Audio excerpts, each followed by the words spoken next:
Hey, what's up, guys? Hartman here. We got some drafts coming today on a Sunday. Had to get in the Sunday stream a little bit later than usual, but we're still getting it in. And we had to put up the OG background for our guy Money. I think Jeff T had to put up the OG background up here too. So hopefully he's satisfied with that. But we're gonna hop right in. We're gonna get into it. I think what we're gonna do today. We're gonna start with the best ball mania, and then I put a poll in the chat. So whatever you guys want to draft next, we'll do that. But I don't even think I put BBM in the chat. So we'll start with this, and then we'll do whatever wins the poll next. We'll just hop right in, waiting for six in the best ball mania. We're just gonna get right into it. Even started a little bit early, so maybe I can get into it without anyone from the chat or anything. It's always trying to protect the EV just a little bit extra in the best ball mania. You know how it goes. But yeah, we're gonna start with one of those, and then we'll probably get into just whatever wins the poll. Most likely a puppy or something like that. I mean, I'm sure that's what the people will be more rooting for is the puppies. But what's up, Jeff? Thanks for stopping by, bro. And that was a wonderful background, Clyde Edwards in the third round. Nice safe pick. No, that is true. That is true. Back in the day, that's what we thought. We were foolish. But yeah, no, I was debating if I was gonna go live today. I was live earlier today on GAB Sports, Gab for Life Young Moolah's channel. I was live on his channel earlier today for about like 3 hours or so. So I was debating if I wanted to go live or not. I wasn't sure, but I kind of decided I wanted to. So I just grabbed one of the old backgrounds from like a month or two ago and put it up.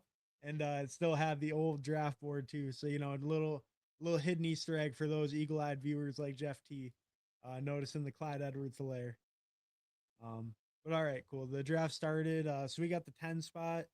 Don't mind that spot. Probably looking at like Jefferson, Genty, something like that. I've been a little bit lower on CD Lamb, as I've said a few times, but I don't know. He's not like a mega fade or anything. I'm just a little bit lower on him. I kind of prefer Genty. I kind of prefer even like James Cook, Jefferson. So it kind of puts CD at like 12 overall for me. And that just makes me have like decent fade on him. Only dropping him like 2-3 spots from kind of the consensus ADP. But that's enough to kind of have a fade on the guy, right? Uh then I'm gonna set my overlay to just be best ball manias. Um that way I can check out my combos, stuff like that. I do I'm not super worried about my combos or anything. It's not like the end of the world yet. It's not, we're not crazy far into the season, but I do wanna be somewhat conscious of my combos, all that. Um so yeah, so we'll get that in there, and then that way my exposures will all be kind of up to date just for this contest. I can kind of look at my combos, all that kind of stuff. I don't think we got anyone I noticed in here. So, hopefully it's just a bunch of fish. Hopefully this will be the easiest lobby of my life. It'll just be, a bunch of easy money. Um, yeah, not familiar with any of the names. If anyone did get in here, let me know. But I don't think I'm familiar with any of the names.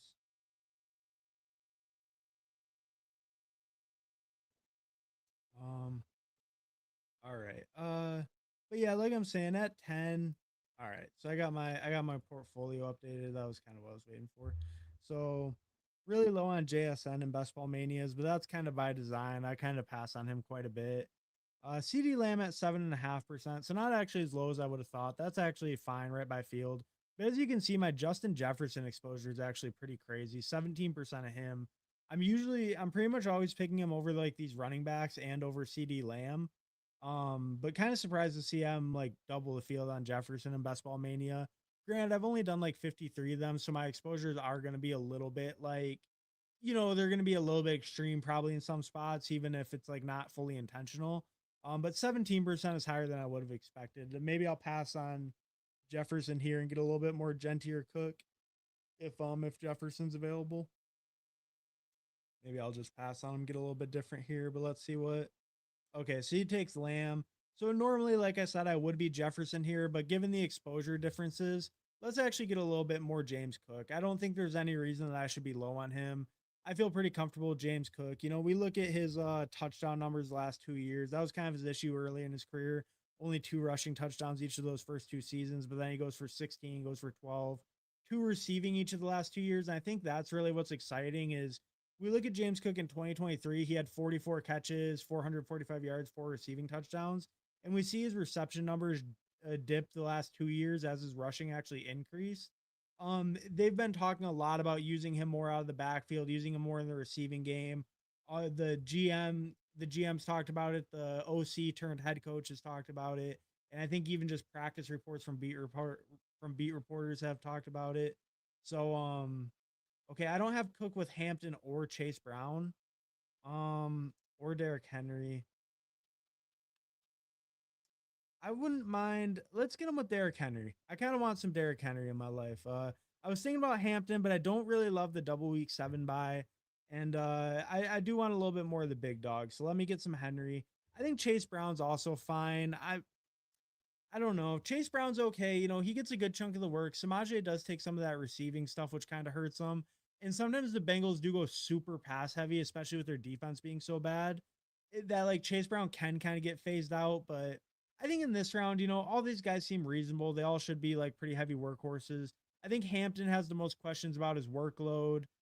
Chase Brown doesn't have too many questions, but his efficiency has been like up and down at times, right?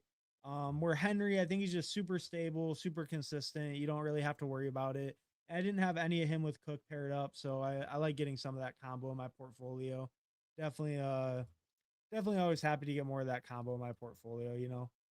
Um, but yeah, that I think that feels like a pretty good start to me getting James Cook Henry. Um, and then just kind of, I think the double anchor in that spot always feels like pretty comfortable. You never really have to like, you're going to get good receivers back at all the next turns. It's not really too concerning. I think what can get kind of scary is if you do like avoid the running backs here. I think sometimes it can be hard in that like 5-6 area to get running back. So I feel like getting the double anchor early always feels like a way safer build. And it feels like it consistently just comes out like, I like starting two straight receivers or something can work, but starting two running backs in this spot always feels like it's the easiest way to build out of. It just kind of fits with what the board gives you most of the time. And maybe I even get like Lamar back in the fifth or something, and I can do something with that Baltimore stack with Henry, something like that. So I don't know. The double anchor just always feels good when you're in that like 10, 11, 12 spot. Or like what this guy did, Jefferson Saquon, like going one of each. I think that feels good too. But I almost feel like when you're on the back half, one of your first two picks should almost always be a running back. Like, of course, you can try to get different here and there, but most of the time, I think at least one of those picks should be a running back, just based on how the board kind of tends to fall. Especially in that 5-6 turn. Like, there's a lot of times where if you're not a big Jadarian Price fan, like I'm not a big Price fan personally. I think it can be really uncomfortable trying to get a running back, like if you're kind of behind the 8 ball in that 5-6 area, and then later. Um, Gab for life. What up, Hartman? Pitbull on tap. Hey, maybe. I mean, we'll see. We'll see. It's all up to the people, whatever you guys vote for. But I'd be down for a Pitbull for sure. This is the best ball mania right now. We decided to hop into best ball mania to start it. But yeah, we'll hop in whatever wins the poll for the next one. Um Peppertony Fimps. Hey, what's up, Peppertony? Thanks for stopping by, bro. Appreciate it. Oh, and Gab for life. Turn up your mic just a little bit. All right, I can turn it up just a little bit. Oh, what's up, Gap for Life? Thanks, stop by, bro. And I was mentioned earlier, but I was on Gap for Life stream earlier, so definitely go check them out if you don't know. All right, let me go into my microphone settings. It could be because I'm sitting back a little, but I can just turn up my gain just a little bit. Uh, or okay. Let me know if that's any better. That should be just a little bit louder. Um, Hopefully it's not too crazy. Okay, so we're definitely gonna go T Higgins here. We have the Derrick Henry thing. We're gonna pair up T Higgins, get that Cincinnati Baltimore game stack going. I think that feels really good there. Definitely want a receiver in that spot. It's pretty much always either T or Lad for me right there. So happy getting some T Higgins. Um, I do really want more Burden, but the injury stuff is kind of scaring me right now. So we might pass on Burden for right now and stay with that low exposure for right this second. I really would like to get more Burden though. Yeah, I really would like to get more Burden, but for right now, we'll go with Jalen Waddle. He did pick up an injury too late recently, but they did give us a report that it's not too major. Well, I guess if I'm deciding between two injured receivers anyway, let's get some Burden. Let's get some Burden. I really want more Burden. I know it did come out today that he has a groin strain, so hopefully that's like 2-3 weeks. I guess there was kind of an update. It just wasn't like a really big update. Like I feel like we'll still get more clarity maybe like tomorrow on Monday when they're back at practice and all that. We did get a little bit of an update today on Burden that it was a groin strain, so hopefully, hopefully it's not too major. It didn't sound too major. Hopefully they're just kind of putting him in bubble wrap for the next couple weeks of preseason, and then he's all good to go. But he's definitely a guy I really would like more exposure to. I was lower. I'm not like as low as my BBM exposure showed, like 2%. I'm closer to like 5 or 6% on Burden overall. But I would like to get more. The reporting's been nothing but positive. Ben Johnson saying buy Luther Burden stock. This guy's destined to be a star. Um, okay, yeah, all good. Probably just the angle you were sitting. Oh, okay, that makes sense. That makes sense. Smooth THE 3012. I'm taking scat in all my drafts. I can get them. Hell yeah, hell yeah. Hey, I'm right with you. I'm right with you. Smooth THE. I'm a huge Scatabo fan. I am like, yeah, I'm all in on Scatabo. I would personally be totally comfortable. Like in best ball, you don't have to, but I would be totally comfortable taking Scatabo over like the Javante Williams, even Kyron Williams. I think that even that's reasonable, just given his receiving upside on that offense and the way he dominates touches when he's healthy. I think he dominates like the high value work so much that that you can really argue him even being worth a third round pick, especially with all the positive injury reporting around him. I'm right there with you. I think scooping up all the Scatabo you can get is not a bad plan at all. Groin strain, nuts too big. Hell yeah, hell yeah. Luther Burden. I mean, Luther Burden's a tough guy. He's got that dog in him.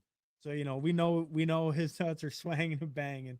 Um, but no, I mean he's got that dog. He's a tough guy. So that could be true, Pepper Tony. That could be true. Um, yeah, and I mean I don't know, just all the stuff with Luther Burden, like it's just been so overwhelmingly positive. I was kind of tempering myself on all the Bears. Like, I think my highest owned one is still Loveland at this point. But I was tempering myself a little bit on all the Bears, just kind of, worried like how much can Caleb step up as a passer, who's going to really take over.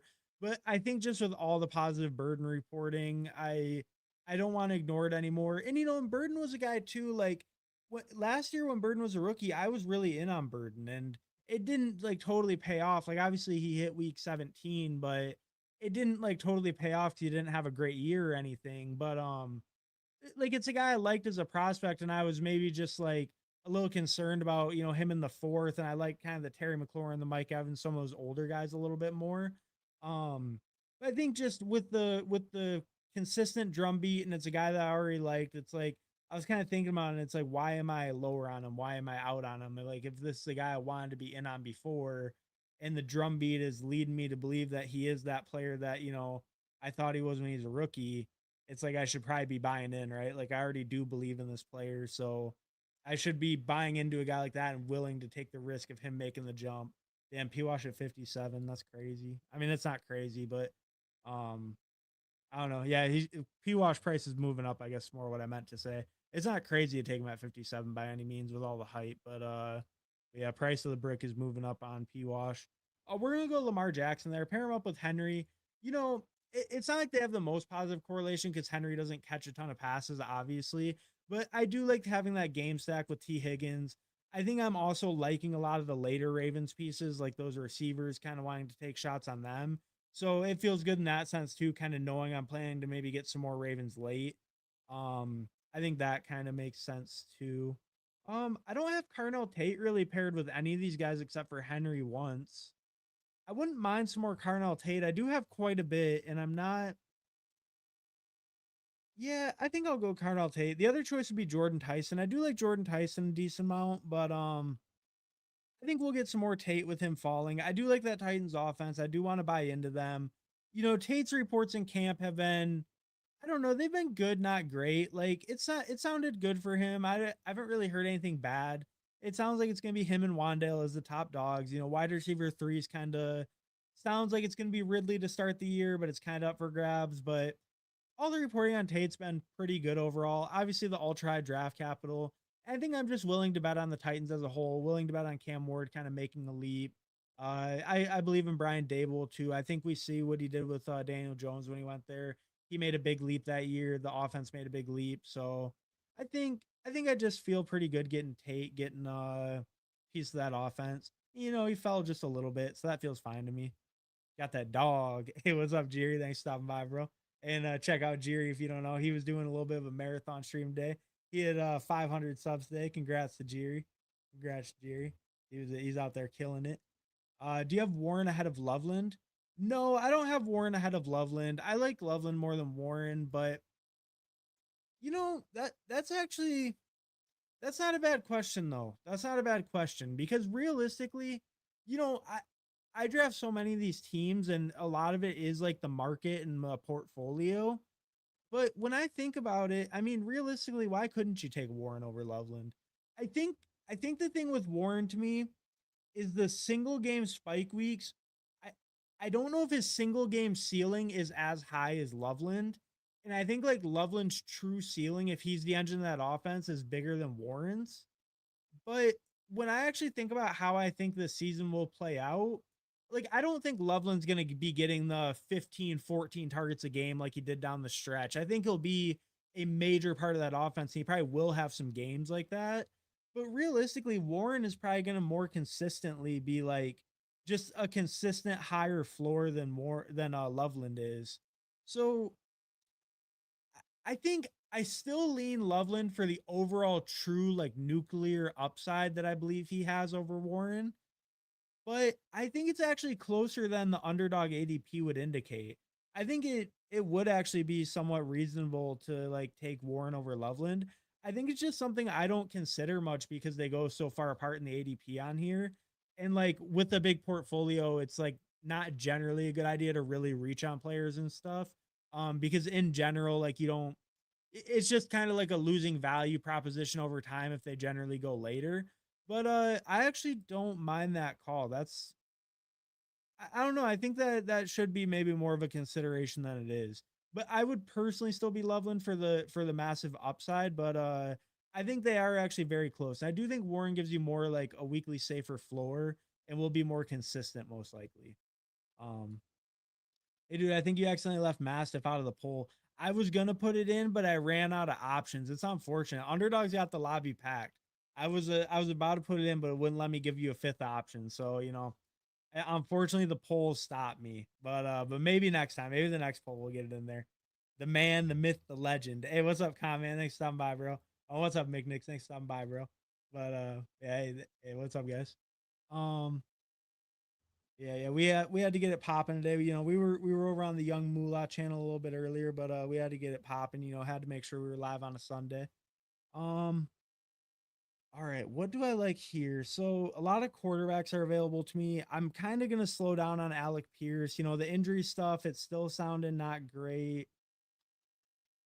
Man, Cortland Sutton's not sounding great either. I, I could, I think we'll just grab Jonathan Brooks. I'm a big Jonathan Brooks slappy. It didn't really work out great with Pollard, Dowdle, and Ramondre going right before me. That was kind of a tough spot. A lot of times there, like you can see, I have 20% Herbert and BBM, which is maybe a little bit heavier than I would want it to be at. But a lot of times there, I would actually probably just take a naked quarterback or something. But I think we'll pull up the running back. Alec Pierce is really tough for me. I already have a lot. I want to slow down. The injury reporting is sounding really bad right now for him. Not like it's not sounding really bad, but it's no timetable for his return. I saw some report from one of the beat reporters. They were talking about how atrophied his calf looks. Like it just no good reports are coming out right now about Alec Pierce. So I'm already way overweight in BBM. I don't really want to press that issue even more. So we're gonna hold off on him for right now. I really wouldn't mind the naked Herbert like and just be done at QB right here, just already be done. It wouldn't be the worst. He takes Herbert. That's fine though. I don't mind that. I think we'll just grab Godwin then. Godwin, Addison, they would be fine. A running back would also be fine, but I think I think I should get back in at receiver rather than going running back. I don't really think I need like it can't really be Chuba since I just took Brooks. It would probably be Blake Corum if I was going to take a running back. But we'll get Godwin instead. I do like Godwin quite a bit. I think I really do think he could lead the Bucks in targets still. I think that's a very real possibility, you know, and I think just as cheap as he goes, I really like betting on Godwin. I think he's locked in as that slot guy on that team. I think he just has a locked in consistent role. I like betting on the Bucks to improve. I think they dealt with a ton of injuries last year. I mean, I've basically every receiver on the team got hurt. The running backs got hurt as far as Bucky. Bucky got hurt. Every receiver got hurt. Their offensive line got hurt. Baker got hurt. I think that there's a really good chance this is a bounce back offense. I think Godwin is the piece that I like betting on the most, where I feel very secure in his role. And I feel very secure that Emeka will be a full time, you know, one of the full time starters as well, obviously. But I feel very secure that they're the two guys that will be full time, like, you know, 100% starters. Where I feel a little bit less confident when it comes to McMillan. I still do like betting on him as well, but I like playing this offense the most through Godwin. He's my like most preferable piece to play this offense through, and it's really just to bet on the Bucks to improve as a whole. And Godwin's, you know, been kind of Baker's go-to guy for a while, so I think it's really possible that that he kind of bounces back, you know, not coming off that huge injury this year. Burden will miss some time. Yeah, it sounds like I saw a report today. It was like 2 to 3 weeks with the groin strain, which if it's 2 to 3 weeks, I'm not too concerned. You know, we still got enough time before the season. So I'm not super concerned, but it is a little bit of a concern for sure. If it ends up lingering, anything like that. So I'm not gonna get way over my skis on him like right now, even though I do want to catch up. But since I'm solo in Best Ball Mania, I was comfortable getting just a little bit, but you know, hopefully he falls a little. I would really be happy if he could fall a little and I could get some more closer to that 4 or 5 turn. That would actually be pretty nice. Heard a small amount of buzz, may get some Henry screen game action this year. I was hearing that too. Yeah, I mean, I think I think that's something. Let's see what else he said. Might get like 30 to 40ish Henry receptions. He's done it before. Yeah, I think we could very realistically see that. And I think we even saw a slight uptick in his like receiving last year, right? I guess maybe not. No, I guess the last 2 years he's been pretty close, but yeah, if we can even get him closer to this like 30 number, I mean, you know, an extra 100 yards receiving, an extra 10 receptions. I mean, yeah, that's meaningful. It all helps, right? And then obviously those years, it's not like he was getting 16 touchdowns a year. So yeah, I mean, even just a little bit of that. I was kind of hearing that too with like the screen game usage. I mean, you know, you look at Henry on screens. Henry's a monster on screens. He always has been. It does seem kind of weird to actually not use him more that way, right? Um, so yeah, I mean, I definitely agree. I think that would be great if they use him that way, and I think he's shown super high efficiency on those too, so it makes sense they would try to. Um, do I want Pittman? I have a ton of Pittman. I really do like Pittman's price. I know he's dealing with an injury right now. I should maybe do a little more research on his injury because I know he went down like today with an injury. Um, right? It Michael Pittman, I think it wasn't that bad though, but I feel like that's probably why he was falling because I saw today he like was walking off the field or something like that, right? Um yeah, Michael Pittman was being looked at and didn't finish practice with a possible right leg injury, monitoring, but probably not a big deal. Yeah, okay, so that's what it was. It was just a picture of a trainer looking at his leg yesterday, and then he didn't finish practice. But I don't think there was actually any info or any like I didn't see him get hurt or no one like saw him get hurt or anything.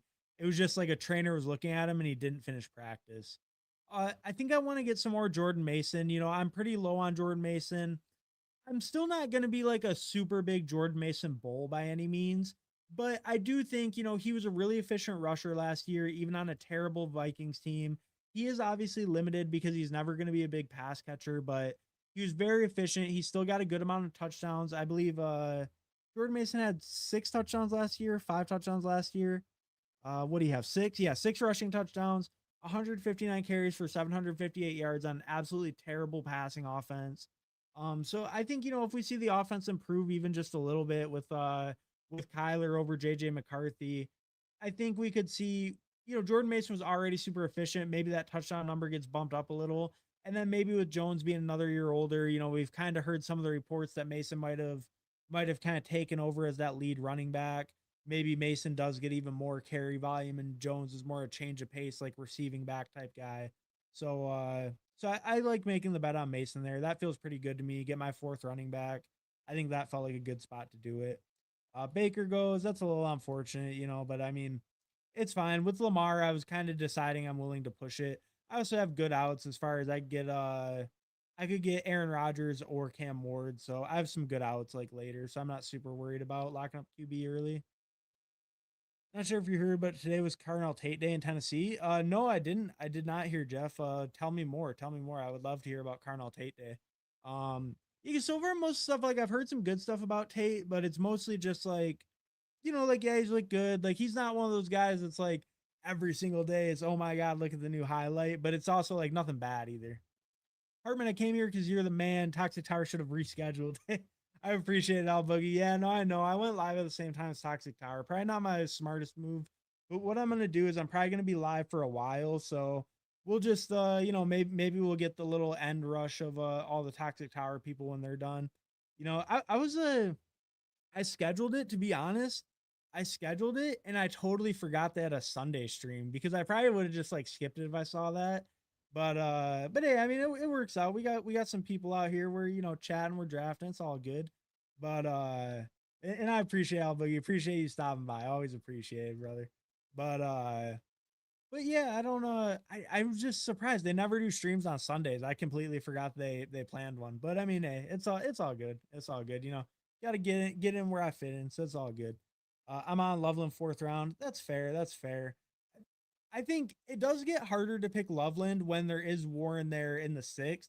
Obviously, in this one, they both went a little bit early because Warren went like on the 5-6 and Loveland went in the fourth round, like you said. But I do think it does make it a little tough when he's going in the fourth round when you're passing on a guy like, especially to me, like Terry McLaurin. I think that's kind of a big like receiver to pass on to get Loveland. Um, so yeah, I kind of can agree with you there, and I do like Warren. I pick more Warren than Loveland, so I don't know. I can kind of see the argument. All right, what am I liking here?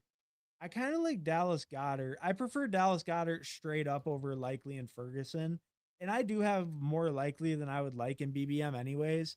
I think Likely is a fine pick, but I more just prefer him when I have Dart. I like Coker as well. I like Shaheed as well. So I like either of these guys. I kind of like Keaton Missile. Okay, Keaton Missile goes. Not a big deal though. I could lock up Cam Ward. Cam Ward won't come back. I should probably get Cam Ward here. I could wait and get Rodgers, but I kind of want to bet more on Cam Ward. I want more of him. Rodgers is already my highest owned quarterback. Probably in BBM, I have quite a bit too. I have 18.9% BBM. I would like to get Cam Ward to play this game through. And, that's obviously the game stack, like week 15 or week 17 with them is Tennessee at Pittsburgh. So I would rather play it through Cam Ward, get a little bit more exposure to him. And obviously, I have the higher like capital piece in Carnell Tate versus Pittman. So I think that totally makes sense there. I like that turn. I've been really into Dallas Goddard. I was actually I want more of him in BBM, but I have quite a bit of him in my portfolio overall. So I've just really been buying into him. Obviously the 11 touchdowns last year, he's probably not going to replicate that even with AJ Brown gone. But I think we've seen Dallas Goddard really increase just all of his per game stats, right? Yards, catches, targets. We see that take a pretty significant leap whenever AJ Brown's been out of the lineup. Now AJ Brown gets traded away, and I don't think Dallas Goddard's price has really reflected that at all. So I think he's just been a great value this whole way. So definitely just want more of him, and he feels pretty good as my tight end one. I'm on Loveland fourth. You're one. Uh, my feelings got hurt when you read all the injured Bucks last year, bro. I know. Hey, I had a lot of Buccaneers too, dude. Like I feel the pain. I feel the pain. It's crazy. It's crazy. It was like the whole offense. It really was like the whole offense. Like not even being that hyperbolic at all. I mean, K. Dotton stayed healthy. Is that like the best player? I mean, I don't know if they're like center or guards really took too many injuries. I think one of them did though. One of them took a pretty big injury too. But yeah, they just had so many injuries. It was crazy. 25% Godwin. Hell yeah, Al Boogie. Hell yeah, respect to that. I love it. User, hey Hartman, do you like Chase, Goddard, or Andrews, Coker, or Wandale, all for DFS contests? Okay, when you say Chase, do you mean Jamar Chase? if you mean Jamar Chase, then yes, I think so. I think so. I could look at DraftKings since you're talking about DFS. Can I get into my DraftKings on here? Let's see. Let's see if we can get into it. Um, all right. I'll check. I'll check on the site real quick. Let me see what Jamar Chase's price is at. And I can kind of tell you. I just got a code to log in. 9884. All right. We're gonna do this real quick. I'll make the picks and I'll get back to your question in just a second. I'm logging into my DK right now. All right, what do I like here? I don't mind Tyjae Spears as a fifth running back and ending my running back room. That feels pretty good to me. One of these tight ends also feels good, but there's a couple. I think I prefer the Tyjae Spears and just stacking it up. I do have quite a bit of Tyjae Spears. I also have quite a bit of all these tight ends too. So we'll lean towards the Tyjae. We're gonna be done with those 5 running backs. That feels like a really nice running back room to me. I think that feels just like super solid, really strong double anchor. Got 2 mid-round guys with Brooks and Mason who are gonna be, sharing time in the backfield. And then get Tyjae, who also will be sharing time, but it's kind of more just like change of pace, contingent upside. Um, so we'll get some Tyjae there as my fifth. I think that feels pretty good. I know he picked up a little injury too, but I think it's pretty minor. I don't think his is supposed to be a big deal. So I think that feels fine as my fifth. End it with him. I would prefer Hunter or Juwan Johnson here. If I don't get either one, I would go like Trey Tucker probably. It looks like we will get one of the two. Do I have anything that would make me lean towards one over the other? I mean, New Orleans has a way better playoff schedule than the Patriots. Maybe for that reason, we lean to Juwan. Neither one of them really has much correlation with my team. Juwan has week 15 against Tampa Bay, but I'm not super worried about that. But he has a better playoff schedule, so we'll lean into Juwan over Hunter Henry. To me, they're very close, though, very comparable. I would, any correlation, any stacking, anything like that would instantly sway me to one over the other. I think they're in a very similar tier. I really hate the Gadsden pick right now. I'm not picking him hardly at all. Oh, okay, yeah. Let me look. Whoa. What is my employment status? I'm employed. That much, that much. There we go. All right, let's see if we can get into this DraftKings account and look at the DFS. I'm gonna get through the other comments, but I will get back to your comment about the DFS. I'm logging into my DraftKings. They're taking a minute to get me into my DraftKings. So we'll get back to that.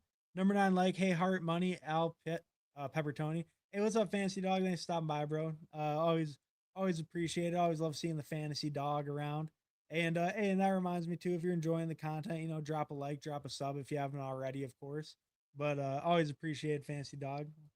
Boom. Hell yeah, hell yeah. Are we doing that boom thing, dog? You up in here, money in a thing?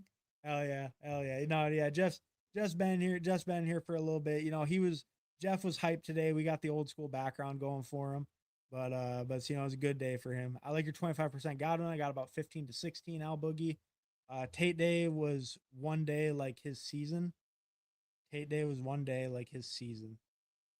I don't know what you mean. Tate Day was one day like his season. I don't know what that means. I don't know what that means. I'm sorry, Al Boogie. I'm sorry, but I don't know what it means. Cal Siebert audio. Would you keep Pollard or Kittle? Um, I would keep Pollard or wait. Man, that's kind of tough. I would probably keep Pollard. Probably Pollard. Because I think yeah, probably Pollard. I just think the running back is more valuable. I think like Kittle goes late enough that I don't know, like it's gonna be kind of hard to trust him coming off the injury for Kittle, where I feel like Pollard just gives you the consistent like weekly guy you can start and feel pretty confident in, especially if he has any kind of decent matchup. So I would probably lean Tony Pollard there. I think I'm leaning Pollard over Kittle. It's a close one, but I think Pollard, just the running back, I feel like is more valuable, and I feel pretty secure in Pollard's role as well. All right, what do I want here? I'm not a big Ryan Flournoy guy at all. I really don't like him that much, but at this spot, I mean, it's pretty cheap. Malik Washington was getting some good coach speak. We're gonna let it take Flournoy though. We're gonna let it take Flournoy because I think the thing with Flournoy, I don't really like him that much. I think he's a little overpriced. Maybe we did get a little faller, but realistically, a lot of his value comes if one of the top receivers goes down, and I don't want to have none because if Lamb or Pickens goes down, he is probably like, the boost he'll get makes him like pretty significant in this round, makes him pretty like worth the pick probably this late. So I think it's reasonable to pick Flournoy. Just the only problem is if Lamb and Pickens are healthy, I really don't think he's going to do much. I know he had the one good game last year against the Lions when they both played, but Pickens quit that game. Like, if we're being honest, that was the main thing. Flournoy did a lot of damage later in the game because they just weren't really throwing to Pickens because he wasn't trying. But I think Flournoy, the contingent upside is definitely worth something.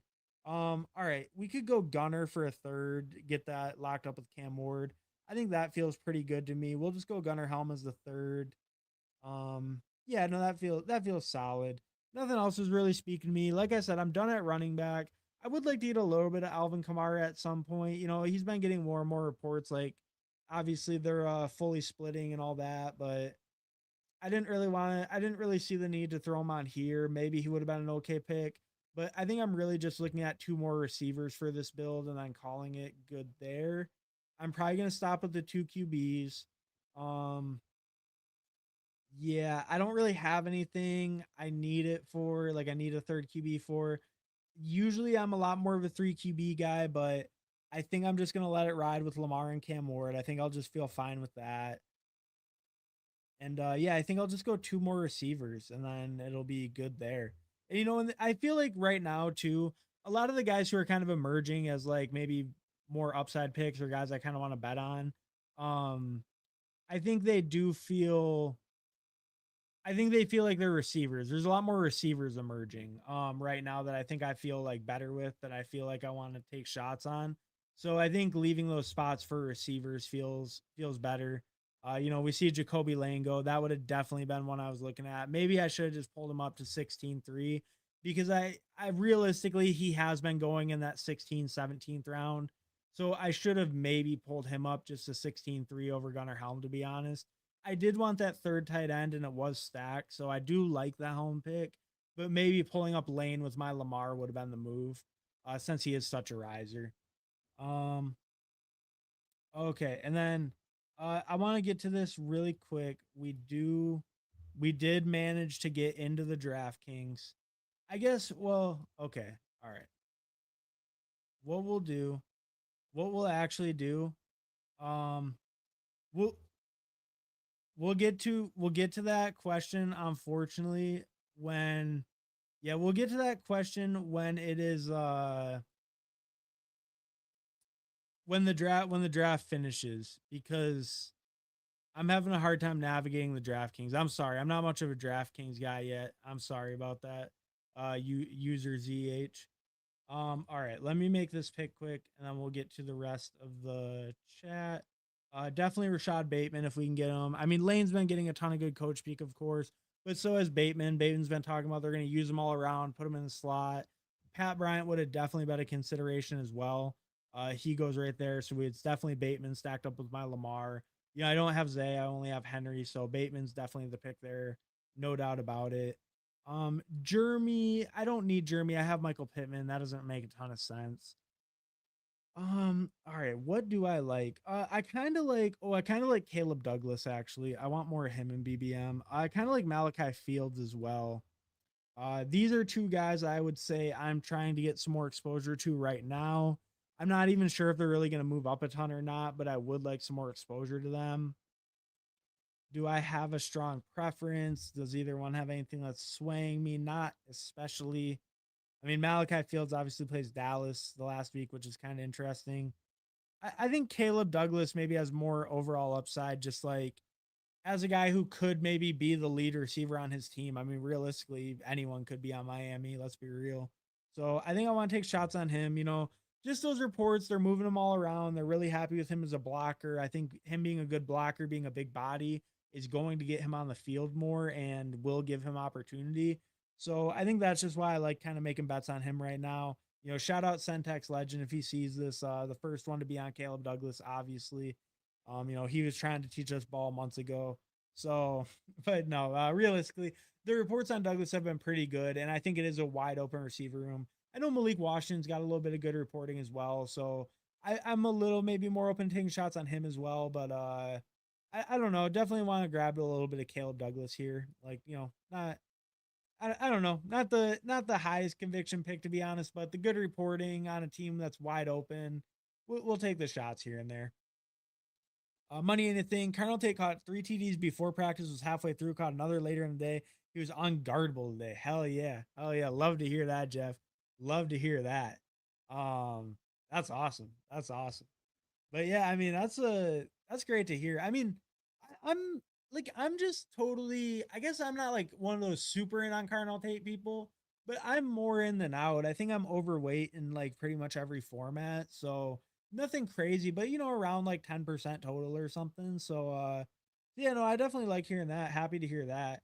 And he's one of those guys, like he just feels a lot safer than some of the other 5, 6 turn picks where like even though he's a rookie and it sounds weird to say he feels safer, it's just like he's so locked in as kind of their number one, where those other guys, I feel like they have more question marks. Like Christian Watson, it's more like the injury stuff, but like Rome or the Jaguars guys, there's a lot of like ambiguity and question, and obviously maybe even more upside since their teams are so good. But there's just so much more like ambiguity and questions around those guys.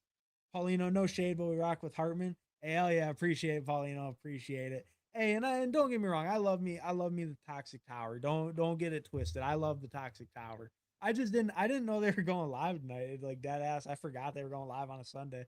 But I do love me the Toxic Tower. Shout out all them boys. Um Agree, Paulino. Shaking hands. Hey y'all. Hey, what's up, Bayou Bengal? Thanks for stopping by, bro. Appreciate it. And check out Bayou Bengal if you don't know. He's streaming. He was doing a big. He did his 1,500 subscriber actually marathon this morning. I unfortunately I wasn't able to catch it. I did catch a little bit at the end, but I was just lurking because I was up till like 3 a.m. last night. I'm West Coast, if you don't know. So I missed a good chunk. Bayou Bengal streams a little bit early, so on the Sunday, sometimes when I was up late on the Saturday, I missed a good chunk of that. Unfortunately, I was watching him quite a bit yesterday though. But he's streaming most times in the mornings. He streams a lot of times around like 7, 8 a.m. my time. Like definitely like Saturday, Sunday, Friday, and then like Tuesday. But yeah, but he's streaming quite a bit. Definitely check him out if you don't know. Smash the like fam. Hell yeah. Hey, smash the like, drop a sub if you haven't already, of course, of course. Appreciate it, Gab for life. Appreciate it. LOL, I just watched Bayou's Bengal of stack video of stacking 13s. Hell yeah. Hey, what's up, Hayden Potts? Thanks for stopping by, bro. Appreciate it. Boom. He's a stud. He's going to have one game where he explodes. Yeah, yeah. Oh yeah, stacking 13s, the buys. Yeah, that's right. That's right. With the eliminators and stuff. Yeah. I get what you're saying. Nah, I get you. He's a stud. He's going to have one game where he explodes. I wonder, I don't know exactly what that's about. Maybe it's about Tate or maybe it's about Douglas. Oh, maybe it's about like Douglas or Bateman. Maybe Bateman, probably Bateman, because you were talking about the 13s, one game where he explodes. Bateman kind of fits that mold. Probably Bateman. Earlier reference to Tate having huge practice day today, 4 TDs. All right, all right. Happy to hear that. Happy to hear that. I've been pretty in on Tate. Nothing crazy, but I've been more in than out. So definitely happy to hear that. Hey yo, what's up, dog? Hey, what's up, Fantasy Football Garage? Thanks for stopping by, bro. Appreciate it. Obviously, check out the Fantasy Football Garage. My dog, if you don't know. I mean, we've streamed together probably 50 times. Who knows? But obviously, if you don't know the Fantasy Football Garage, then I don't know what you're doing. Definitely check him out if you don't know. Feels a good click. This wide receiver class is deep. I've been coming around Fields too. Sounds like he's the heavy favorite for that wide receiver 2 role. It sounds pretty good, like for him in that sense. So I'm definitely pretty in on Fields. Like definitely not like a guy who was clicking crazy like all summer or anything, but with the new reports and stuff, definitely willing to get more of him. I clicked a little bit early just because it was such a kind of barren receiver room behind Neighbors. But now I'm willing to kind of more intentionally click him rather than just like throwing shots on random giants type of thing. Um, Yo, Chris, my dude, you are hell yeah, hell yeah. Shout out to Candy, man. No worries. What's up? By the time Hartman sees this, I will have fallen asleep. Hey, we're 2 minutes behind. We're not doing too bad. We're not doing too bad. We got through the draft, so I was able to catch up. In a dynasty half PPR superflex, would you all accept this trade? A Chain and Stribling for Chase and Harrison and a second rounder. Um, I assume you mean Chase Brown. I'm assuming Chase Brown for this. A Chain and Stribling for Chase and Harrison and a second rounder. Gosh, you know what's tough about that is I wouldn't be the biggest believer in Stribling for a dynasty sense. But I do think that the Niners are in a spot where like if Stribling is that guy, his value could increase like exponentially, right? Because you look at the other receivers on that team. I mean, obviously they got Ricky, who's going to be out for the year, missed more time than he's played. They got Mike Evans, who will probably be there for 2-3 years at the most and then retire. And then Debo, who's only on a 1 year deal and will most likely be gone next year. I think Stribling is a scary asset to trade away, but also you might be getting like peak value in a sense because if he does disappoint this year in a year where he is getting that opportunity, then his value just craters and maybe they draft someone else next year, right? So I think overall, I do like betting on Marvin Harrison to make that leap. And I do believe in the talent. And I think that the Cardinals are actually going to be a very, very good situation if they get a better quarterback next year.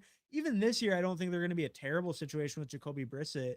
But I think I would probably take the Chase and Harrison in a second because I think that A-Chain's a better talent than Chase Brown, but the Bengals are going to be good. The Bengals are not going to meaningfully get worse in any way anytime soon. All their talent is relatively young, on long-term deals.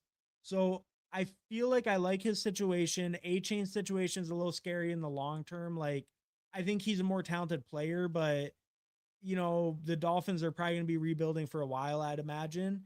And Stribling is kind of the X factor where if you're a big believer in Stribling, I think you would really kick yourself if you trade him away and he does hit. But if you're not the biggest believer in him, I would go with the Chase and Harrison side. And I am a Harrison believer though. So to be fair, like I'm a Harrison believer. I'm not a huge Chase Brown fan, but I do think the situation's amazing for him. I don't think anything will really change. So I would lean the Chase and Harrison side slightly. When big gorilla draft, we got to run it back. Revenge narrative. Yeah, no, I mean, yeah, we do got to run it back. I don't know when should we do it. What is today? Today's the 9th.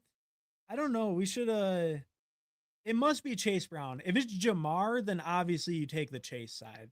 If it was Jamar, it wouldn't be close. So it must be Chase Brown.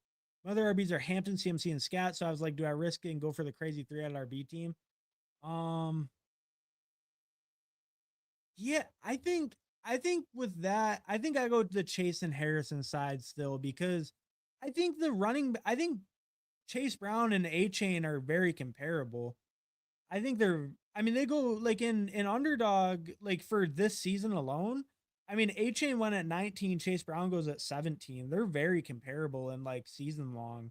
I know you're talking dynasty, but like if you're talking for this season, I think the running backs are actually really close. Or is it Jamar Chase? Are you when you said Chase, is it Jamar Chase? Yeah, is it Chase Brown or Jamar? Because if it's Jamar Chase, then you take Jamar Chase side, like for sure. It's not, I don't think it's that close, especially if your running backs are that crazy. Um, but oh yeah, one big gorilla. Yeah, I don't know. Maybe we should do it like I don't know, maybe like next Friday or something. If you're I don't know. We can get in the we can get in the DMs a little bit and talk about it, but like I'd be down sometime soon. I'd be down sometime soon. Maybe like if we could do it on like a Friday or Saturday or something.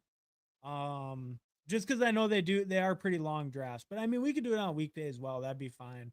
But yeah, I'd be down sometime soon, like next week or a week after, something like that.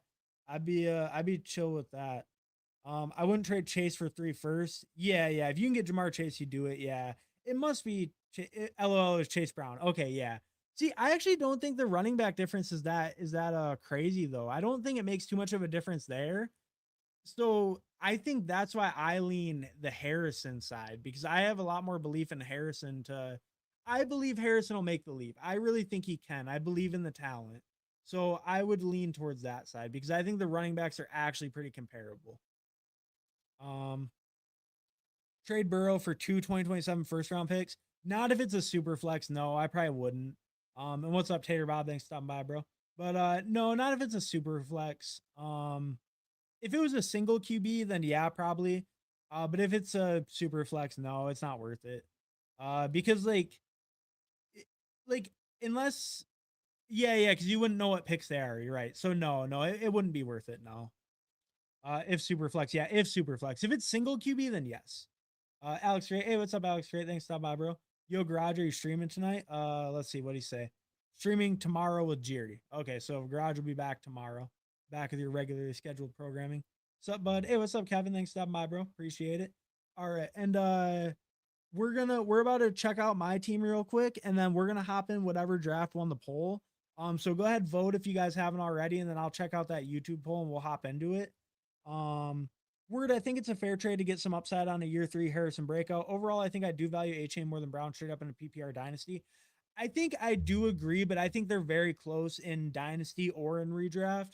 Just because like A-Chain's obviously a way better player than Chase Brown, like straight up. Like maybe some people wouldn't agree with that, but I think A-Chain's a way better player. But A-Chain's locked into being a Dolphin. Chase Brown's not locked into being a Bengal, so there is some risk there.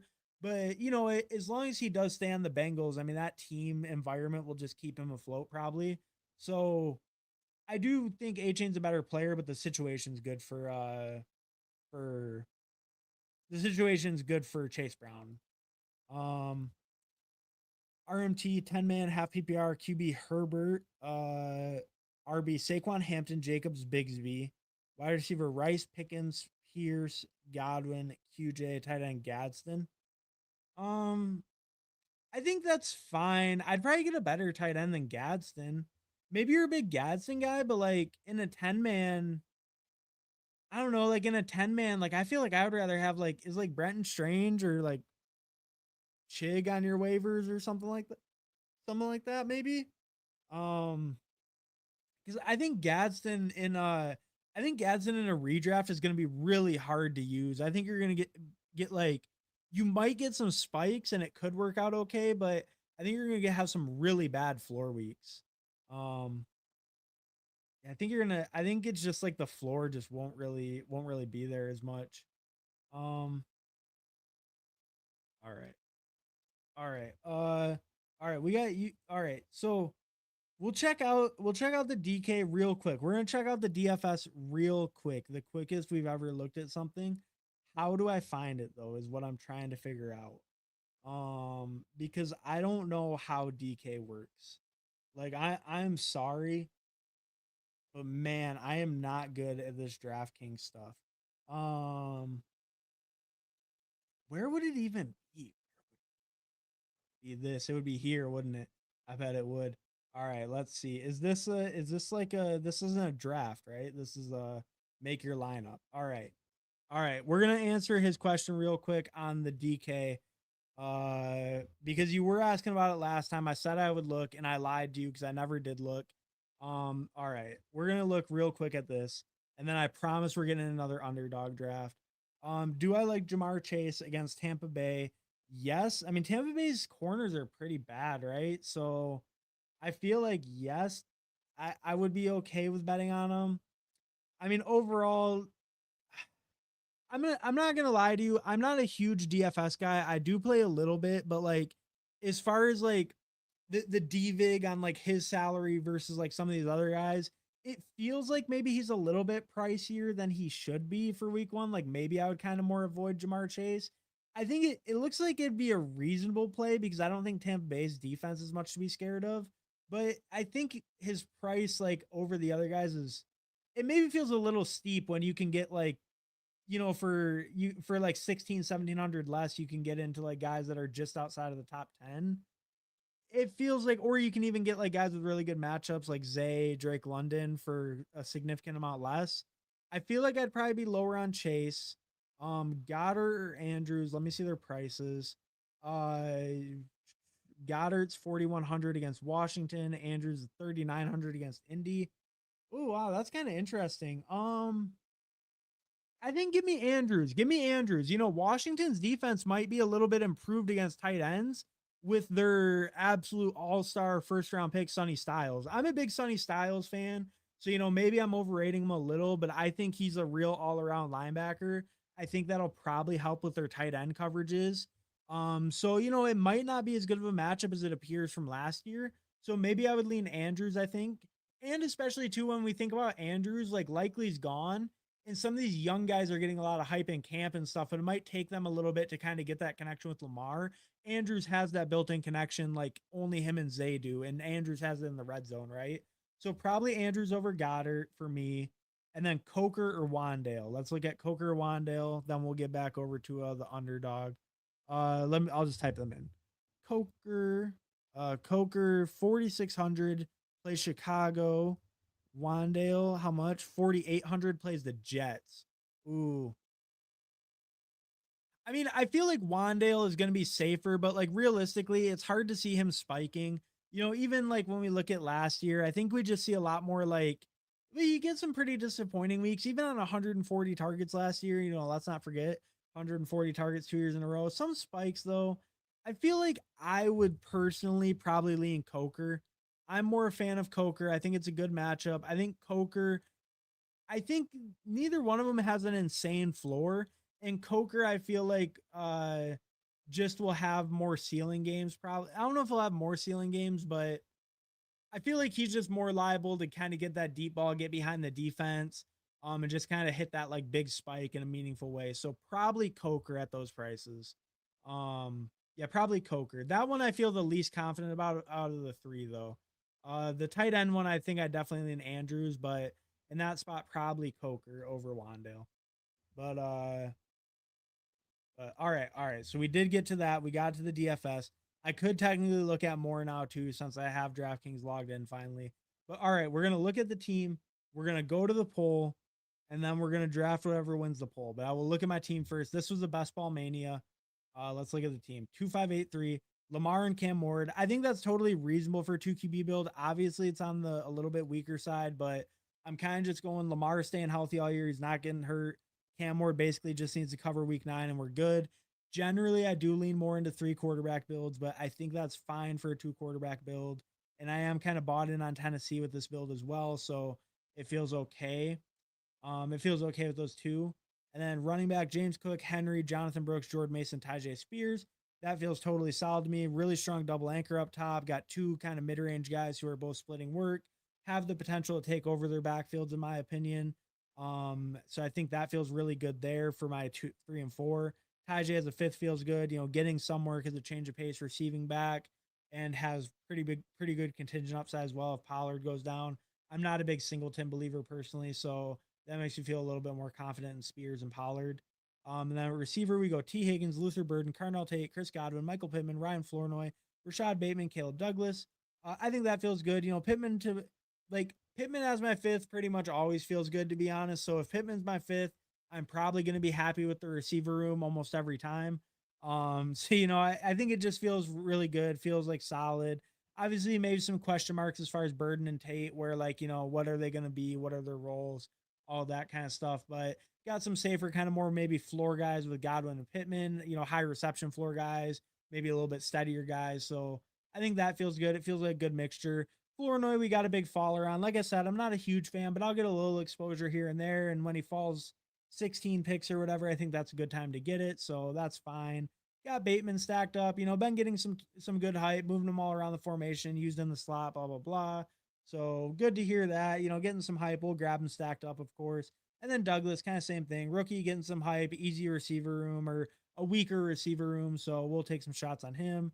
Goddard, Juwan, Gunnar Helm. Think it's a reasonable tight end room, you know, should be good enough. Goddard was obviously really strong last year. I'm pretty high on him this year as well.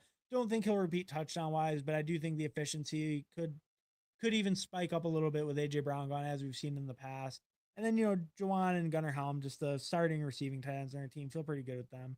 So, yeah, I think the team overall feels, you know, solid, like nothing crazy, but it's solid. I think the scariest part's the 2 quarterbacks with Lamar and Cam Ward.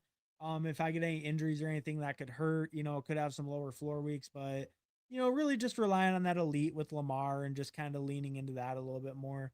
But yeah, I think it feels pretty good overall. Feels decent. All right, so we will check the poll. I'm just gonna check it on my phone quick. That's easier. Uh, all right, so I'll vote for Pitbull.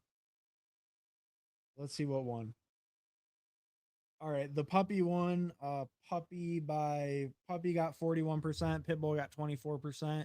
So we're gonna do a puppy. Let's get into the puppy. I'm gonna check the chat real quick. I'll count it down before we hop in. And then we'll get it popping. I'm gonna count down all that real quick. Vote Pitbull. They didn't. They let you down. I voted Pitbull, so I was trying to help. You'd rather Ferguson. What was it? Ferguson over Gadsden. Yes, I probably would. I'm not even a big Ferguson guy, but I probably would rather have Ferguson over Gadsden, to be honest with you.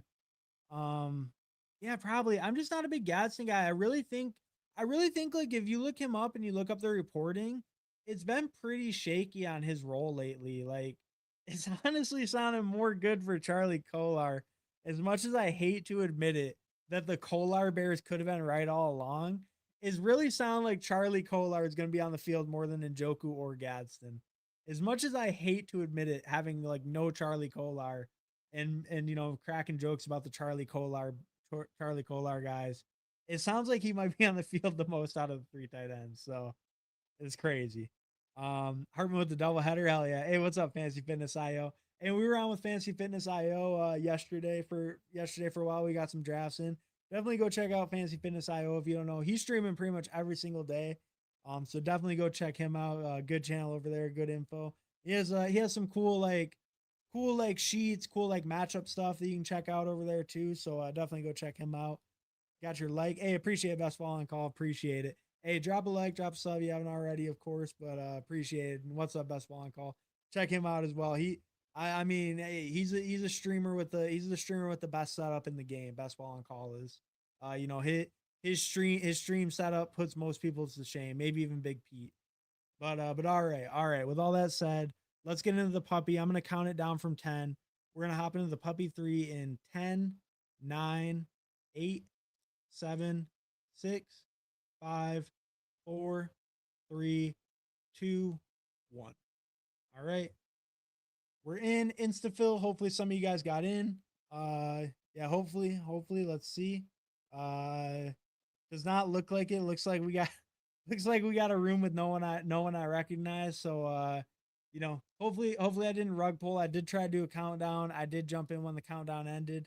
But yeah, so no friends and family in here, but we're gonna try our best, that makes it easier. Makes it a little easier to navigate. I can talk out loud. I mean, I'm never too worried about talking out loud about my picks, so I'm being honest. But yeah, makes it a little bit easier. Hopefully we got some fish in here. No idea what they're doing. This guy's got a green badge, so he's maybe done a couple drafts. But hopefully we got some absolute fish in here that we can take advantage of and beat down.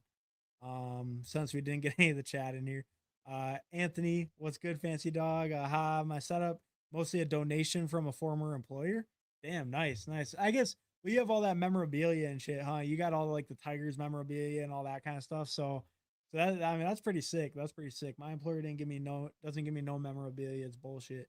I have a signed Marcel Reese hat I got from a coworker once. He was going to a Raiders signing and he grabbed me a Marcel Reese hat. That was pretty sick. But yeah, that's sick though. You be my dude. Missed it. Back to my Dalmatians. Hell yeah, hell yeah. How many you at, Fancy Dog? How many total are you at? I know you said you got in 20 yesterday, but but um, but yeah, how many are you at total? Sorry, I had a brain fart for a second. How many are you at total? Yeah, that stuff is mine. The shelving and desk. Oh, got you. Okay. Yeah, no, but see what makes this setup so cool is all like the memorabilia and the fan stuff and all that. Like, I guess it is professional how it's all displayed and all that. Like that is true.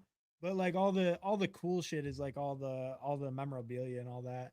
But I get what you're saying though. I get what you're saying. All the shelves and the desks. I mean that's just expensive. So if you can just get it from the former employer, that's always nice. What is this? We're in a puppy. Yeah, we're in a puppy. We're just gonna go Amon-Ra. Definitely happy getting Amon-Ra or Jonathan Taylor. Uh, totally into either one of them. I'm gonna get my portfolio back over to just. I'm just gonna make it all of the 2026 post draft season. Um, take out my super flex, my pre draft, and then we'll update my exposures and stuff. So yeah, I'm just gonna update my exposures and stuff real quick, to be the whole season. So that's more like, I had it set to just Best Ball Mania. That's only about 53 drafts. So this will show my portfolio for like 300 or so drafts. Um, I don't know. I just kind of like to see it. Nice to see my fades, my stands, stuff like that. Um, yeah, I don't know. It just makes it. It's just nice to see. I don't know how important it all is, but it is nice to see, and it's nice to see the playoff weeks, all that. The little visual reminder when you got a stack, you got the little visual reminder. It's nice for that kind of stuff. But all right. So we got Amonra. All right, we're all updated. Um, I mean, I went Henry last time. Hampton, right now Keaton Mitchell's getting all the hype in the world, but I still do want to buy in on Hampton. We're right at field on Hampton. I still want to buy in. I still believe in the Chargers offense. I still think that yeah, they're just a team I want to buy into. Mike McDaniel's had one of the most efficient rushing attacks in the past couple of years, right? Multiple years in a row in Miami. The Chargers are a way better team in basically every single way than Miami was. Maybe they don't have a running back as good as Acham, but even Mostert was killing it on Miami. So I think, still want to buy in on Hampton, even if it does sound like he might split some work. He might not be that true bell cow like we want. It might just be such an efficient offense that it just doesn't matter. Even if he's getting the 1A, 60 to 70% of the work, that might be enough to get him there, even as high as he goes. Only 22 less than I thought. Onward. All right. So not too crazy. So, oh yeah, I guess it only did drop like a day or two ago. So you got in pretty much all your volume yesterday. Um, yeah, no. So yeah. Keep pounding them in, fancy dog. Can't beat those $1 drafts. You can't beat that. My exposure is saved on a 250 gigabyte HDD. Takes 3 minutes to update. Um, saved on it. Oh, gotcha. Yeah, yeah. No, it is. It is better to get it to switch like beforehand or something. But well, the one trick you can do, I will say the one thing you could always just like get your CSV and then just upload your CSV to it, like whenever you want to switch, and then it'll be quicker to do it'll be quicker to do it that way. But yeah, it is. It does take a minute. It sucks that it has to pull up that side thing. I hate that thing. Like, bro, I hate it even if I wasn't streaming. Like this thing, you guys can't even see it right now. But but yeah, it has like the whole portfolio window, and I guess it's like cool because it's like a bigger thing of info. But like, I really just hate it. Like, I wish they would have kept the big floating thing that you could minimize. I think like because that thing just makes the screen look so terrible. I really hate that update that they did. I love Best Ball Overlay. I mean, I love everything else about it, but like, I really don't like that side of the screen, like crunching half your screen thing that they added. I think it's just gonna be Zay. I like Zay a ton. I'm super into Zay. We looked last year. It's really just the touchdowns, right? Dude's had 5 touchdowns, 4 touchdowns, 5 touchdowns. But we see the targets, we see the receptions, we see the yardage. It's all there. Everything's there. None of these other guys are really going to compete with them, right? I know Jacoby Lane's getting a lot of hype, but Zay Flowers is just going to be the clear wide receiver one yet again on this team. Obviously, like he's going to be the number one for targets, for volume, for yardage. It's just really he needs to get in the end zone maybe 8 to 10 times, and he's absolutely crushing this ADP. I think it's just those touchdowns need to go up a little bit. He is a smaller receiver, but I think I actually have the other guy who used to have these same critiques, right? Amon-Ra used to not be able to score touchdowns back in the day. 6 touchdowns, and there's a year before that, but it's like only 6 touchdowns. But then we see double digits every year, and I don't know. I just really think that Zay has shown that he's a complete receiver. He has struggled a little bit with man coverage, which is used more in the red zone, which I do think will make it so he's never like a super dominant touchdown receiver. But we just need him to get up to like 8 or so, and I think he can absolutely smash his ADP even with like 8 touchdowns. Do I want Josh Allen here? I mean, Josh Allen's fine. I could go with like Josh Jacobs. We'll go Jacobs. Or I was thinking about going Scattaboo. I was gonna switch it to Scattaboo last second. Damn it! But I'm fortunate there. Wanted Scattaboo. We go Josh Jacobs. That feels fine. I was thinking Josh Allen or Jacobs, and I saw Scadaboo. I remembered we were talking about Scadaboo earlier. I was like, "Ooh, I should get me some," but we get Jacobs. That feels like a fine pick. I like his price. You know, he's locked in as kind of the top dog on that offense, so I like his price quite a bit. I think it's fine. I just love Scadaboo. I wanted to get a little bit more. The longest shoreman. I'd love to see someone do a video where they use all the available tools to draft a team and then draft a team without tools and see which team finishes higher. That's intriguing. Yeah. I mean, that is interesting. I think what could be interesting. Well, so I think it could be interesting with some of the tools, like not the ones I use, because like my tools realistically don't actually help me make picks. You know, like the correlation stuff is nice, like seeing, oh, Bayshaw Tootin plays Houston, Dallas, Washington in the playoff weeks. That's nice. Or like if I have the quarterback, being able to see the stack is nice. Like, you know, sometimes late in the draft, it's nice to see that. You kind of can forget. But like mine don't suggest picks or anything. But it would be interesting with some stuff like the sidekick or the solver. Um, where they do actually like the Sims actually recommend you picks.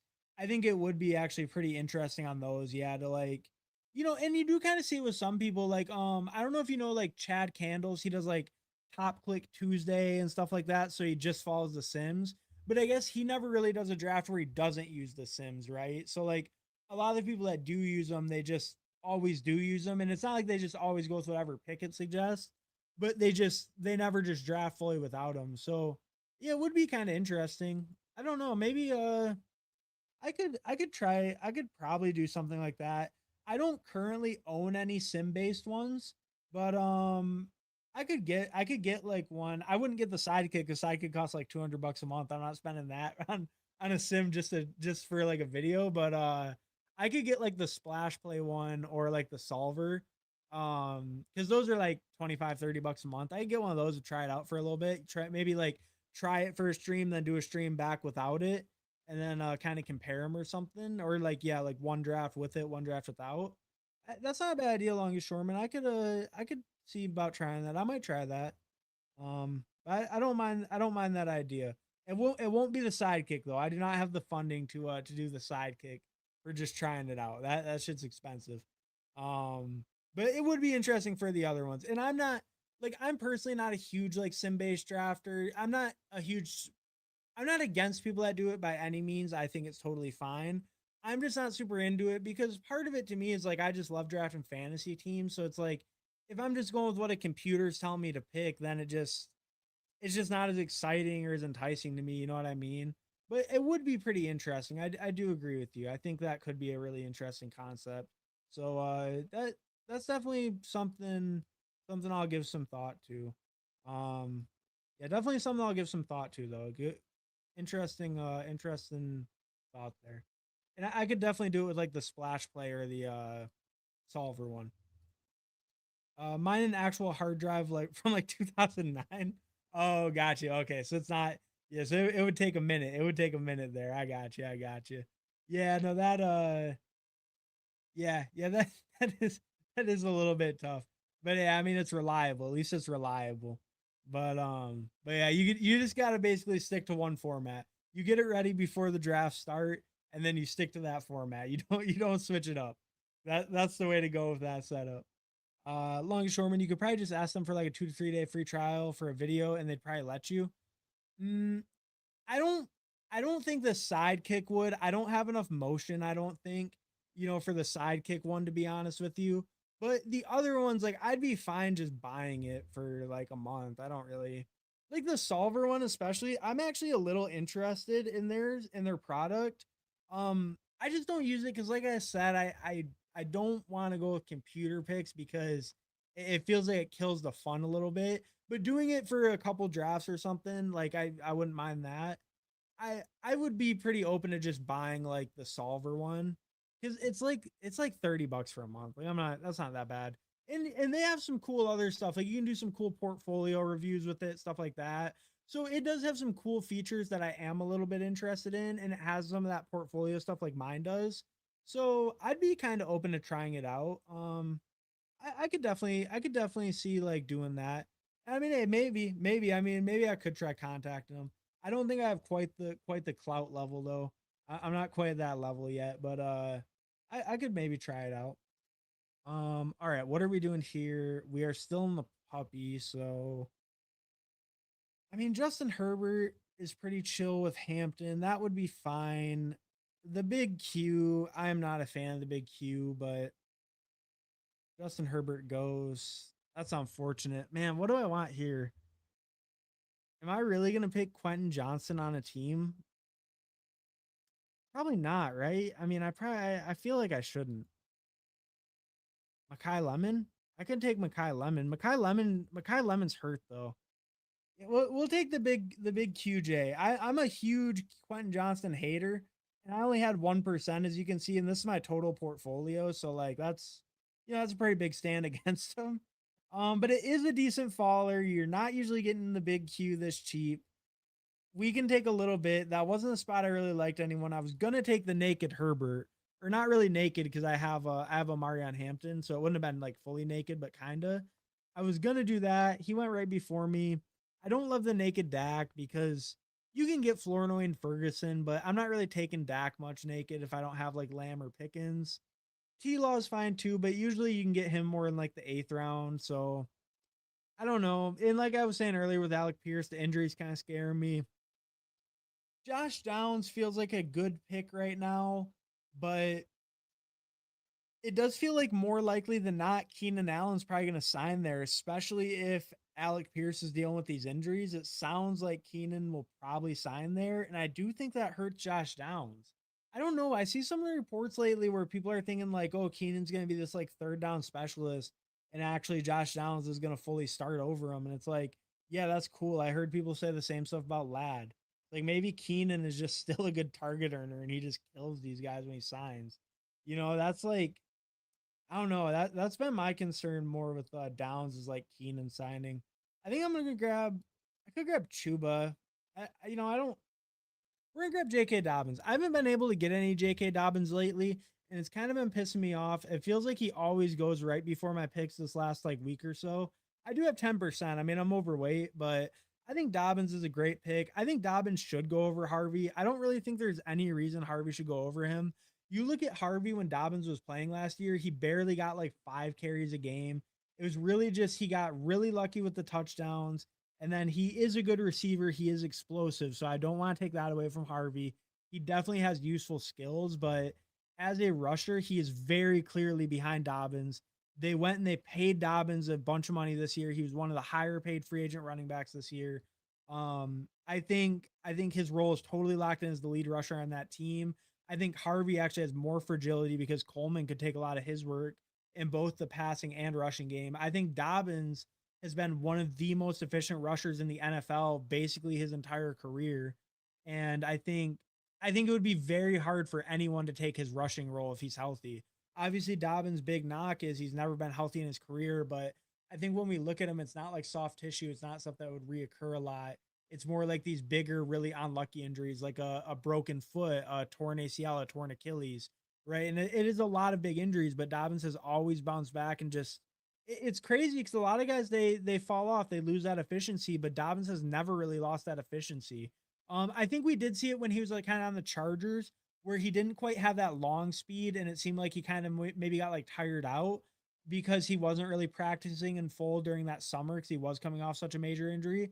But I think this year he's been practicing all summer. His goal is to stay healthy for all 17. Obviously, I mean I think it probably always is, but I think Dobbins is an extremely efficient rusher, and I think it's just a really great situation for him.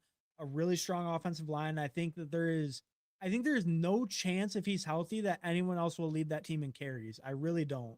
I don't think it's possible that RJ Harvey could beat him in carries. I would be absolutely floored if that's the case if Dobbins is healthy. All right, so here it feels like I should probably get in at quarterback. Um, I mean, I like Purdy a lot. I like Purdy a lot. Man, I do like Purdy. Stafford's stacked with Devontae though. We'll get him. We'll get Stafford. I'm lower on him. We can get him stacked. I like Purdy's price more, and I don't like that I'm underweight on Purdy, but on stacked. we'll lean towards the Stafford stacked up. We also have Goff. I like Bo Nix as well. I would go Goff over Bo Nix, obviously, with Amon-Ra. But I would be happy with either one. Like, even if Goff went, if I got Bo Nix, that would be fine as well. If they both go, do I want like a different quarterback? Probably not. If they both go, I probably just wait on quarterback. I probably just get a fourth running back and I go Kenny Gainwell or Ja'Cory. I think with Ja'Cory, I do want more exposure. The coach speak has been good on him. I do think the Laramie Tunsil injury kind of complicates that though, because if Laramie Tunsil's injured, you would think they want the better pass protecting running back in there that would like maybe force Rashad White a little bit more in. Oh, well, Goff and Bo Nix make it. I'm Bo Nix in a vacuum, but I think they're close enough. I think Goff makes sense with the stack. So that feels good there, especially with my first round receiver. That makes sense, I feel like. So happy grabbing Goff there. That feels good to me. So kind of double tap right there. Stafford Goff, stack them up with Adams and Amon-Ra. So I'll actually go over the team real quick too. Right now we're sitting at a 2-3-5-0. We got Matt Stafford, Jared Goff, Omarion Hampton, Josh Jacobs, J.K. Dobbins, Amon-Ra, Zay Flowers, Devontae Adams, DJ Moore, Quentin Johnston. I think it's pretty solid so far. Pretty solid start. Um, Going to Shorman. Didn't you do a Rottweiler last year? Been waiting for that one. Didn't UD do a Rottweiler last year? Yeah, there was a Rottweiler. I can't remember. I can't remember what the Rottweiler was. What was the Rottweiler? Is that like a? That's like a mid stakes, right? That's like a $40 or something. I think they did last year. I don't know if they did that again this year. I don't remember it. So that might come out later in the summer. There's been a couple people have been waiting on, like the Husky. They did a couple of those last year. I don't think I've seen that yet. They did the Chow Chow, but it was a lot smaller, I feel like, than the years past. So like yeah, I don't know. I don't think they've done it yet, but usually in August they kind of ramp up. I am a little curious if they'll ramp up since BBM hasn't really been filling a ton.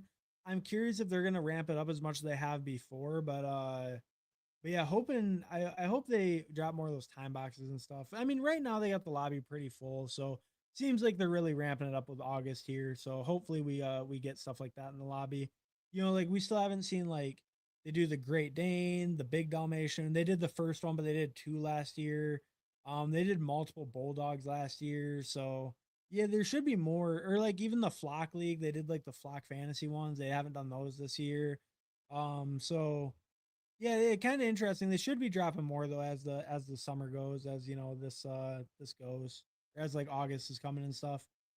Um, did 210 drafts last year, put in 1,500, got back 1,600, so made $100. I'll take it. Hey, that's not bad. That's not bad. You can never, what is it? Can't go broke taking a profit, right? So that never feels too bad if you made a profit, can't be upset with that. Um, yeah, and that works out. Just keep spinning it up, right? Spin up the bankroll, and yeah, that works out. So yeah, can never be upset. Can't go broke taking a profit. Um, all right, what do I like here? Kind of like, or it'd be Kelsey. It would be Kelsey, probably almost for sure if he's available. Because yeah, I don't need a quarterback. None of these guys really fit with anything. I would like a running back, but it would probably be Keaton, and I can't really take him with Hampton. I do like Debo a lot. I like Rashid Shaheed quite a bit, but I think first head end Travis Kelsey. I think that's a pretty big tier break, pretty notable. Him over Ferguson or Dallas Goddard. I do like Dallas Goddard a lot, like I was saying. And you can see the difference there. 2.6% Ferguson, 12% Goddard. Obviously, I'm way more into Goddard than Ferguson. Um, so yeah, like if both these guys go, I will get a second tight end, but I would like Debo or Shaheed get a sixth receiver. I think that feels like the move. Um, Debo goes. That's unfortunate. That's what I wanted the most, probably, but it's fine. I already have a little bit of a bag of Debo, so I'm not super worried about it. It's fine. Um, all right, let's see. Yeah, so let's see who makes it here. Hoping for Goddard. Okay, well, this guy probably will take Goddard, I'd imagine. Probably gonna take him with no tight ends yet. Let's see though. He might want a quarterback. All right, he takes Goddard. That's fine. What do I want then? What do I want? Man, this is kind of a tough spot. I mean, like Tyler Shuck on stacked is looking kind of nice. I do love me some Tyler Shuck. So it's not the worst. I mean, Tyler Shuck on stacked. Why not? I mean, why not? Why not just get a third QB who I think is the best pick on the board right now? Like, I think he's probably the best pick available. I do like Stribling probably. I like Travis Hunter. I don't know what Stribling. Stribling's kind of a weird one to me. It's just the role is pretty nice. The draft capital is pretty nice. The stuff about him as a prospect, like all of his prospect stuff, doesn't seem all that great. But the draft capital, the team situation, the injuries around him, it does seem like a good setup for Stribling. So maybe I should have considered him a little bit more there. But I do feel like my receivers were already pretty strong. I already had five, and like QJ was my fifth already. So I spent pretty high capital on the receiver room. So I didn't really want to force the sixth one. I think grabbing just the third quarterback at a really good value feels good there. Shuck is a guy I like a lot. I really like that Saints offense. I really want to buy into them to improve. I think Shuck is actually like kind of underpriced still. Especially when we look at where the Saints pieces go. I mean, we got Olave in the third, we got Travis Achan in the fourth, we got Jordan Tyson in the sixth round. It's like we have a lot of Saints going pretty high. Obviously, that's showing like a lot of faith in that offense. I just think they could be in a spot to really take a leap this year. And I don't know. I think Shuck's kind of the most underpriced piece of that. I think Jawan is also like a good price. Like, I don't know if he's crazy underpriced because there's kind of good tight ends down the board, but I think Jawan's a really good price as well. So happy getting him. Hopefully, I get him back here, and that would feel pretty good. Um, but yeah, I just really want to make bets on that Saints offense. I think they just feel really good this year. Just a team I really want to bet on. Um, but yeah, I think I don't know. I think they just I think even the unstacked or the naked shuck, I think it feels pretty good. I think it feels reasonable to go with the naked shuck. Um, but all right, let's see what makes it back to me here. Oops, sorry, I wasn't showing the right part of the board. Jonah Coleman moving up a little bit. We see Jonah Coleman's been getting a lot of good camp buzz too. That's also what's kind of getting me a little bit lower on Harvey. Because I was kind of talking down on Harvey earlier. I think the Jonah Coleman buzz is just I feel like he's just so much more likely to take Harvey's role from than he is to do anything to Dobbins. Unless he really is just like a supreme talent. Maybe he benches them both, but I don't know. I feel like he's more meaningful to hurt Harvey's role. So I'd really want Jawan Johnson here. That would definitely be the pick if I can get him. To stack him up with Shuck. And this isn't something I do very often. Like I'm not usually picking my third QB that early or picking like all three right in that tight range. But I think it does feel really nice. It feels like a solid quarterback room where like even though I didn't get like some Konami code like super high end rushing guy or something like that, I feel like I have pieces in good offenses. The Saints are maybe a little more questionable in offense, but they're an offense I want to bet on, offenses that I like. Obviously the Lions and Rams are great offenses. We know that. So yeah, I think I just really like how that kind of came together, building from that range and just like getting all pieces of offenses I like and want pieces of. Yeah, I think it came together pretty nice with that quarterback room. And I think in this spot, this would be a good spot to get some Alvin Kamara. Like I said, I'm kind of lower on him. I'm still not like super crazy buying in, even though I know the reporting's been really good that him and Etienne are going to split, and it's going to be more of a split. He's going to get a lot of receiving work in this offense. Um, I'm not super high on him, but getting a little exposure here and there, I think is fine. I think it's good, and I think on a Tyler Shuck team where I didn't really have any strong stacks, any strong Saints pieces, it makes sense. I can kind of double up, right? I didn't have any Saints. Now I go three Saints in a row. So now my team is all just super built into the Saints, right? Go from none to three in 3 rounds. That feels pretty good right there. Got the whole stack popping, got it feeling good in that sense. So I don't know. Like I said, Kamara is not my favorite pick. I'm not like crazy into him, but I think there's a role for him there. They're gonna use him. I think what worries me mostly about like him being the receiving back per se is Kellen Moore is never really thrown to running backs too much in his offenses. So it really does worry me like how much is it worth to be the receiving back in that offense? Um I guess that's what's kind of like making me not go like crazy over my skis and wanting to get a whole bunch of them. It's just like the Kellen Moore receiving back has generally not been like a crazy good spot, anyways. Wow, Marshawn Lloyd, I feel like every draft I've been in, Marshawn Lloyd's going higher. 14th round now, pick 166. I was seeing him in the 15th like all day earlier. So yeah, seeing him in the 14th now. I mean, that's just one guy pulling him up a little, obviously, but Seems like the price of the brick on Marshawn Lloyd is going up by the second. And Jaden Blue too. Jaden Blue at 162 right next to my Kamara. You know, price of these guys is definitely going up. Even Tank Bigsby, man, like all the decent like later running backs are really moving up. You know, I was talking about this like the other day, but like I feel so much worse like trying to push running back now. Like look at if you push like past Guy. Like this guy had to get Guy, and he obviously picked a bunch of running backs, but like I've tried some from the 2 or the 3 spot where I kind of push it, and then it's like even this guy, right? He gets Tootin, Stevenson, Harvey, and then he's just like absolutely cooked, right? He would have had to pull up Mason or White or Jacory, can't even get Gainwell back. And then it's like, yeah, he just gets screwed on these running backs. Could have taken C-Rod, I guess, but like, I don't know. I feel like he's getting so much harder on that kind of 8-9 turn where I used to always feel like pretty good. Like you'd always get like the Jonathan Brooks, the Corum felt like he fell more to this back end of the eighth more often to me. Um, Dobbins, I feel like Dobbins used to fall a little bit more. Obviously, I pulled Dobbins up in this one, don't get me wrong. But I feel like there's a lot of times when you're at this like 8-9 like turn, you can't get like hardly any of these guys. And I don't know. I feel like you just like a week or two ago, you could a lot more consistently. Do I want some Tesla? Tesla's not been getting the greatest camp reports, but I'm not seeing anything to really sway me away from it right now on the board. We'll grab a little bit. We have the golf stack. We only have a Monra as a Lions piece. We'll grab a little bit of Tesla there. Um, yeah, we'll grab a little bit of Tesla there. He hasn't been getting the greatest camp reports, like I just said. You know, sounds like Greg Dortch might even be getting a little bit more wide receiver 3 work than him. So I don't want to get too crazy on Tesla, but that's a big body guy, a good blocker. You know, hopefully that gets him on the field a decent amount. That's kind of what they said too. That's even what Dan Campbell was saying. Like the blocking's been there. He's been really physical, really good blocker. It's just like the routes and the polish. You know, he still has room to grow, stuff to work on.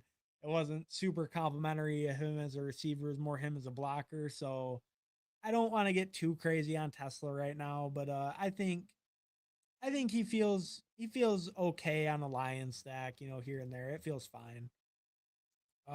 Lloyd that high is pretty crazy, and that's coming from a Lloyd truther. Brother, it's been the Lloyd price has just been going up and up. I mean, it's crazy. Lloyd's price is going nowhere but up. It's tough out here. All right. I mean, I think it's Dontavian Wicks here. I love Dontavian Wicks. You can see I have 15%. So I'm basically like double the field on Wicks. Love me some Dontavian Wicks. One of my favorite phrases when it comes to fantasy football is never wrong, just early. And I think Dontavian Wicks embodies that better than most players. You know, and Marshawn Lloyd actually embodies that better than most players as well. But never wrong, just early. Dontavian Wicks edition. He was always meant to be a star. Now he's gonna get his chance. No, not really. But the reason I like Wicks, like honestly, is I think that with Makai Lemon dealing with these hamstring injuries, even Devonta Smith dealing with some injuries, but I'm not as worried about Smith. With Lemon dealing with the injuries and just kind of with his prototype as a receiver, where Lemon can, in theory, win outside and inside and anywhere on the field, and he was a first round pick for that reason. Lemon is probably most efficient out of the slot, which leaves like that outside X role for Dontavian Wicks most likely. And Dontavian Wicks has been getting like fantastic camp reports, just one of the standout stars of training camp. So, you know, he's the guy I was already buying into. I already thought he kind of served a different role than some of those other receivers on the team. Um, I think I think that's it. He just serves a different role than like Lemon or Smith really fill, and that will allow him to get on the field and pair that with all the good camp reports, pair that with their new OC already having a connection to Dontavian Wicks from Green Bay. I think it just feels good to like he just feels like a good bet as late as he goes on that offense. Um Dan pick 2 Nico Neighbors 10-man PPE PPR. Um Nico Neighbors Bowers. I would be Neighbors, and it's a 10-man Neighbors and Bowers, because I think in a 10-man the elite onesies are actually a little bit more valuable, because everyone's going to have like a decent tight end in a 10-man league, right? So that makes the elite guy a little bit more valuable, and like it just makes the wide receivers and running backs a little bit less scarce. So generally, the elite onesies are a little more valuable. So I'd go Neighbors, Bowers. Nico Bowers is also fine, but I'm willing to bet on Neighbors. I'm willing to take a little bit of the risk. Oh, what's up, Dan? Thanks for stopping by, bro. Appreciate it. What's up, Hardman? Hey, what's up, Game Tight? Thanks for stopping by, bro. Appreciate it. Smashing that like, hell yeah, appreciate it, brother. Vote Pitbull, people. We can 30% wicks. Damn, Alboogie. Alboogie's a sharp. He has 30%. What a sharp. That's why he beat Chess Liam and BBM that one year because he's doing shit like that, like 30% wicks. He knows ball. That's why he's finishing above Chess Liam and BBM. Uh, um, no, but all right. I've seen a few people say Pitbull. I'll tell you what, we forgot to reset the poll, and I'm sure it's still Puppy winning, but we fulfilled the Puppy requirement. We're gonna end the poll. We're gonna go ahead. We're gonna get into a Pitbull after this. I'm gonna end the poll right now. Yeah, end the poll. All right. So we already did the Puppy. So then we have to move to the second place winner, which would be the Pitbull. So we'll get into Pitbull after this draft. You got it. Because I kind of do want to get my Pitbulls in anyway. So you got it. Deal Game Tight. You convinced me. All right. What do I want for my last pick though? Is the real question. The only question. I mean, we could get some Vele, shout out. Bayou Bengal was in here earlier, wasn't he? Was Bayou Bengal in here? Bayou Bengal was in here, right? Yeah, Bayou Bengal was in here earlier. Yeah, we'll get Vele. Shout out Bayou Bengal. We'll get Devon Vele. That's his guy. We only have 0.4%. Don't hate me. But hey, we got a Shuck triple stack. We took Tyler Shuck naked and we still triple stacked him. Absolutely insane work. That's how you know I'm a professional. Because I would never take a naked Shuck. I would triple stack him afterwards. So but no. I mean, it feels fine. I don't mind that pick. I don't have hardly any, but this is the spot to get him. A lot of times when I take Shuck, like I pick a good chunk of Olave and Tyson, so I just stack Shuck with them a lot. Like I'm overweight on Shuck by a good chunk, but I just usually have them stacked up with the top guys, so it's like I'm not super needing to get like Vele or something. Because I picked Juwan a decent amount too. Ooh, Juwan Kelsey. I should have picked a third tight end. I didn't even. Yeah, that was a little bit of a miss by me. I should have picked the third tight end. I was not super locked in, but this was a puppy, so you don't need to lock in too hard. But all right, what we're gonna do, we're gonna go over my team real quick. No one else is in here. And then we're gonna hop into the pit bull. And then that'll probably be it for tonight. We'll finish with the pit bull. So I have a 3-5-8-2, Stafford, Goff, Shuck. That's good at QB, like that a lot. And like I was saying, kind of built it all in the mid range. Maybe I don't have the super high end like rushing quarterback or something. And it's just three guys, offenses I want to bet on. Really good offenses with top two, and offense I like to bet on with the Saints. So that feels good to me. Hampton, Josh Jacobs, J.K. Dobbins, Alvin Kamara, Kalen Black. I think it's okay. It's maybe a little bit soft, right? Like Jacobs and Hampton, I think are fine, like kind of a double anchor, basically. I think that's fine as my top two. I like Dobbins as a third. A little bit better fourth than Kamara. I would have preferred a little bit better fourth than Kamara, but I think it's reasonable. I think it's okay. And then I go full contingent guy for my fifth with Kalen Black. It definitely feels kind of soft at running back. It's like serviceable. It could be okay, but it's definitely on the softer side for running back. Then we went Amon-Ra, Zayd, Devontae Adams, DJ Moore, Quentin Johnston, Isaac Tesla, Dontavian Wicks, Devon Vele. I think that's good. Good receiver room. Got 5 by QJ. Maybe QJ is not my favorite player, but I think 5 by him. I spent some good early capital. Got Amon-Ra. Got the new Amon-Ra that plays on Baltimore, aka Zay Flowers. And then, got some good upside guys. Got Devontae at a good price. Got DJ Moore at a really good price, actually. 65. Great price on him. Then QJ on a little bit of a faller as well. So that feels good. Then just some upside swings after that. Kelsey, Juwan Johnson at tight end. Kind of light, a little bit lighter at tight end. I don't mind being kind of light at tight end. That was honestly a little bit more of an oversight from me. I wasn't paying attention enough to my tight end room. I should have grabbed a third, like I don't know why I didn't even think about it. That was just a miss by me. I guess when I look at it, like I was gonna look at Terrence Ferguson. He goes before me on that turn. I should have probably grabbed one before this turn instead of Tesla. I shouldn't have picked Tesla. I should have picked a tight end there. I didn't even look at it, and I should have. That was my mistake. I should have picked tight end instead of Tesla. But I mean, it's not a huge mistake. I mean, Kelsey and Juwan's fine. It's not like it's weak, but it's not like insanely weak or like, oh my god, it's just terrible. It's fine. So overall, it's an okay team. It's a puppy though. I'm glad it's a puppy. You know, not my best work. Liam TR, Liam tight, because I smoked him. Yeah, yeah, you smoked him. But yeah, no, that's why he could never get 30% on Tavian Wicks. He probably has 30%, 30%. I don't know who would it be. Keon Coleman, maybe. I don't know. Bills guy. It'd be a Bills guy. That's all I know. But the Bills bets. I mean, yeah, you can't be too mad at a guy for betting on the Bills. You know, to be fair. I don't know. I'm not a Liam hater, but it is fun to joke around here and there, and especially because he hates my boy Al Boogie because he beat him, right? So we got to poke fun at Liam every now and then for that. But all right. So Game Tight and Candyman convinced me. We're gonna do a Pitbull. I'll count it down before we hop in. Let me take a drink real quick and then we'll count down, hop in.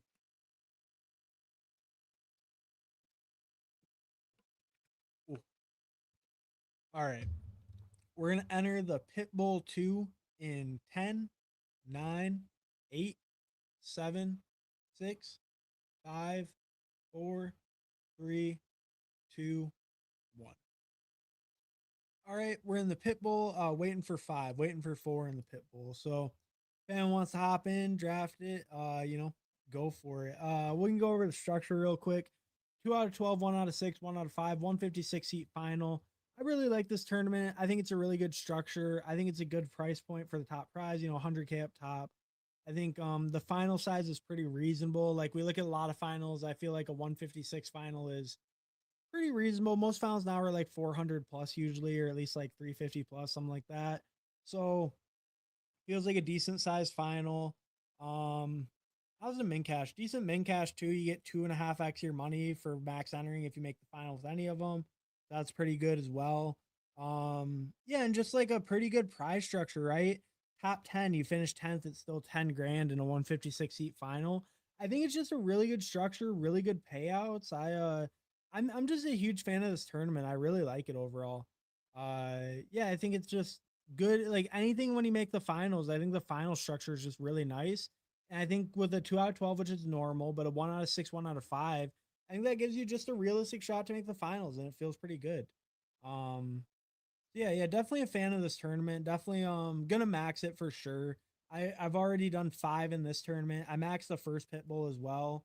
Um, so yeah, definitely a huge fan of this tournament. Definitely want to get in my entries in it. So happy to do them on stream as well. Um, I don't know. What do we want to look at? We could look at, let's fucking go. Love this contest. Me too, game type. Me too. I love the Pitbull. Pitbull's one of my favorite contests on the site, I would say. Um, so yeah, I'm gonna put Pitbull +2, just so people know if they do want to enter. But let's go over here for a second, and we'll go back over to the Pitbull as soon as it fills. So as soon as it fills, we'll be back over there. This is a site. This site's pretty cool. I just figured I'd show it off real quick. This site's totally free to use, like completely free, no payment, no, you don't even log in, you don't even nothing. It's just you just upload your CSV and you can get a bunch of data. It's called a fantasy.vip. I can drop it in the chat too. Uh fantasy.vip, and that's the site I'm on right now. Um but yeah, it's just a really cool site. Like, I have all my portfolio updated in here and stuff, right? You can see my total amount of drafts, like by month and all that. You can see your draft slot frequency, your top builds. Is kind of cool, right? So 3573 is my most common, 3683 is my next. Oh, sorry, because this is let me go main slate. Yeah, main slate, because it was counting pre-draft as well. Sorry about that. It was counting pre-draft as well. So let's go to main slate. So we can see our top builds like 3573, 3672, 2673, 3582, 2583. Those are my most common. You can see 3573 is obviously like almost double the next most common because that is just the most common build. It's kind of the go-to. It's generally the highest advancement rate. It's generally like the optimal structure, so to speak. It depends how you build it, but in general, if you're building a balanced team, that's usually the solid structure. Oh, and this is kind of cool. Like you see this little scrolling thing, like where my mouse is. Best player ADP CLV is Debo because it's a plus 35. The worst one is Emmanuel Wilson in one draft that I took him. Like, all right, fair enough. Um, Strategies, you can see my strategies: late round tight end, robust RB, wide receiver heavy. So you see like robust RB and wide receiver heavy are actually pretty close. So like two completely opposite like ways to draft. I have them pretty close towards the top of my portfolio. And I have zero RB right next to two early RB. So, you can see like I'm really trying to vary it up. I'm really doing different builds. Not a ton of elite tight ends or anything. We can see a little bit more. Full zero RB, I only have one, but I think full zero RBs, like you have to wait till like round 8 or 9 to draft your first running back or something, which I'm just not really hardly ever doing. I think that's like too far to push it in the current landscape, to be honest. But you see like my wide receiver heavy builds, they're up near the top and stuff. You can see your top stacks, like you can see it by position. Like this is with running back, with receiver, with tight end, or receiver and tight end. So I don't know, just a really cool site. Like I definitely recommend. I don't know how into this kind of stuff you are, but there's a lot of cool stuff on here. You can see all your drafts set up, and it's literally all free to use, like totally free. You can see your fades and their pairings with your fades and all that. Your highest owned pairs, like Jefferson and Kyler Murray, I pair up 70% of the time, which makes sense to me. Um, but yeah, I don't know, just a really, really cool site. You can see your exposures in the board view. So it'll show like how heavier, how like high or low you are on certain guys. Um, yeah, I don't know, just it's similar to the solver thing, I guess, but there's just a lot of like different like cool stuff, like team breakdown, like how much do you own of each team. Oh, timeline's actually kind of cool too. I feel like there's a way you can look at like players, or yeah, like this. So like Diggs would be an interesting one. Because we can see Diggs in my portfolio. You can see like the trend line of ZDP, and it's like here's where I was picking them, like as time went and how much I was picking them. So, like I was pulling them up a decent amount, as you can see. But I was hammering Diggs just all throughout. Early on, late on, I was always taking a ton of Diggs. So but yeah, I don't know, just it's a lot of cool stuff on here, a lot of interesting stuff. Oh, and our draft did fill, so we'll head back over here. So we got Game Tight, got the 101. Let's see. Did anyone else want to get in here? We got me at the 8.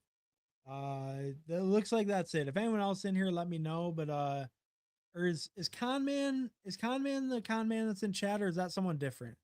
I'm not sure. That might be someone different. That might be the one that's in chat.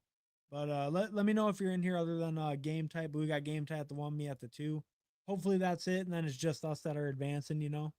Um, but all right, let's grab. Or yeah, we'll see what he does. We're either gonna take CMC or Amon-Ra. Um, that's just kind of the go-to in this spot. Pitbull. I'm gonna play it pretty straight, just kind of go with like top pick stuff like that. CMC at 8, that feels good to me. I love Amon-Ra, but getting CMC there, that feels like a good value on him. CMC is a guy. I think it showed at 7%, so I guess I'm not too low on him. I think the thing is, he might be a little bit washed, but it's just if he stays healthy, he's gonna be worth a first round pick if he's healthy. He always is. His workload's too high. The offense is too good. Even if he's a little bit washed, he's not the rusher that he used to be. He's gonna pay off a first round ADP if he stays healthy. I I'm willing to fade him a little just because with his age and his touch volume last year, that tends to lead to guys underperforming and getting hurt more often. But I never want to overly bet on an injury, especially when the guy will do good if he's healthy. That's really the only thing I'm concerned about when it comes to Christian McCaffrey. I already think we saw a drop off in efficiency. It just doesn't matter. He's too high usage on too good of a team. Um, Dalmatian, we broke his fuck. What's up, Cage Face? Thanks for stopping by, bro. Yeah, no, I mean, I'm open to doing the Dalmatians. I don't do a ton of volume in them, but we had a couple people want to do the Pitbull, so we decided to hop in the Pitbull. But the Dalmatian, I'm not opposed. I'm not opposed. Maybe we might be able to get in one more draft and hop in a Dalmatian after this. We'll see how it goes. I'm not guaranteeing it, but we might be able to make it happen after this. All right, let's go. I can look at my little combo deal. Wow, that's crazy. I don't have Hampton paired up with CMC once. Oh, because CMC fell. So I guess I'm getting a good value on the pairing. So let's just do it. Let's pair them up. Because I don't have that at all in my portfolio. I don't have a single Christian McCaffrey, Omarion Hampton team. I think it's because you need a little bit of value to get them, but that's nice. Get that for the first time in my portfolio. That feels really nice there. I know Hampton's falling a little bit, so maybe it'll be a little bit more common, but happy to get that, different pairing in my portfolio. I like Hampton where he goes still. Like I said, even if he doesn't get all the work, that offense might just be super efficient, especially on the ground. We've seen McDaniels do it before. Pitbull rolling, hell yeah. Con man, that is me high. Oh, okay, cool. All right, so we got Con man in here at the 7 as well. We got a couple friends and family. Always good to see. Always good to see. But can be a little bit harder in the pit bulls, like the pup. Well, I guess the puppy I rug pulled everyone, so that kind of worked out for me. I got the rug pull popping. But yeah, in the pit bulls, always nice to see some friends and family in here. Hopefully at least both of the spots are us advancing. Um, all right, so we go CMC Hampton. I mean, we do that double anchor thing again. Like I said, this is just the double anchor on the back half of the board, double anchor running back. It just feels consistently so good. It just like you can build out of it so easy. I feel like as long as you just don't avoid running backs like early, like I feel like we'll kind of try to keep an eye on the 10 spot because I'm curious the Jefferson neighbors, especially if he doesn't like double tap running backs on this free 4 turn. I just feel like there can be a lot of times where you end up being like very unhappy with the running backs you get, and it just doesn't feel as good overall. But we'll see. Maybe he'll build out of it okay. And you can also kind of force them on the 3-4 turn. I just don't love a lot of the running backs on the 3-4 turn. I think is my problem as well. Like Kyron. Kyron, I really don't like Kyron. I don't have much Kyron at all. But like Javante, I think is okay, but I'm not a huge Javante guy. You can see my whole portfolio. I only have 2% Kyron, 4.8 Javante, which I'm not like crazy fading him, but like I'm a little bit lower on him. Definitely lower on Kyron. Way low on Emeka. The Emeka one scares me a little. I'm gonna be honest, but I think I'm willing to still make that bet and just keep the fade on him. I don't think I definitely would never pick Emeka over Devonta or Chris Olave. There's no chance. And I don't care if his ADP goes higher. And I don't even really like picking him over T Higgins, to be honest. I think he has more upside than like T Higgins if he fully takes over that lead role, but I just really am not a fan of Emeka's price. It's definitely Olave here. Olave is the easy pick for me. I think Olave is actually a tier break above like even T Higgins because I mean when we look at T Higgins, I don't know, he ends up around like 900 yards. He does get double digit touchdowns a lot. Maybe we do finally see him getting that like closer to 1100 and still get his double digit touchdowns like he usually does. But T Higgins misses time almost every year, and he's never really like put it together where he's had like a big yardage year with those touchdowns. So I don't know. I think just Olave, he can be the actual clear dominant alpha like he was last year. Like he kind of always has been, but like he really broke out last year and really shows he can be a touchdown scorer as well. And I just like I said, I have a lot of faith in the Saints offense. I really like betting on them. So I think Olave just feels like a good bet. He's the clear alpha. It's an offense I like. It's gonna be very high play volume. They always are in Kellen Moore offenses. Yeah, I think I just feel really good with Olave there. What up? What up? Hey, what's up, Drew? Thanks for stopping by, bro. Appreciate it. Our RB1 Drew was popping. Um, all right. So here we're gonna get. I mean, I would be Tet. I could get some more Luther. Like I was saying, I don't want to get too crazy on Luther before we get some more updates on that injury. Right now, it is a little bit more speculative. It does sound like the groin injury thing is confirmed, but it's a little more speculative. We haven't got full like coaching updates. Let's just get Tet. I like Tet a lot. I think Tet, we look at Tet last year. He goes as wide receiver 19 right now. He finished as wide receiver 15 last year. Super high end draft pick, won rookie of the year, just came out and dominated right away. High target volume, got about a 25% target share, like 0.24 targets per route run. Just a really high target player, just really consistent, really solid even as a rookie. I think there's room for him to make the leap in his second year. I think that they want to use him in the slot more. They've talked about that. Dave Canales has talked about that, so that could increase his efficiency even a little bit. I just, I think Tet is a totally solid pick where he goes and just feels super safe.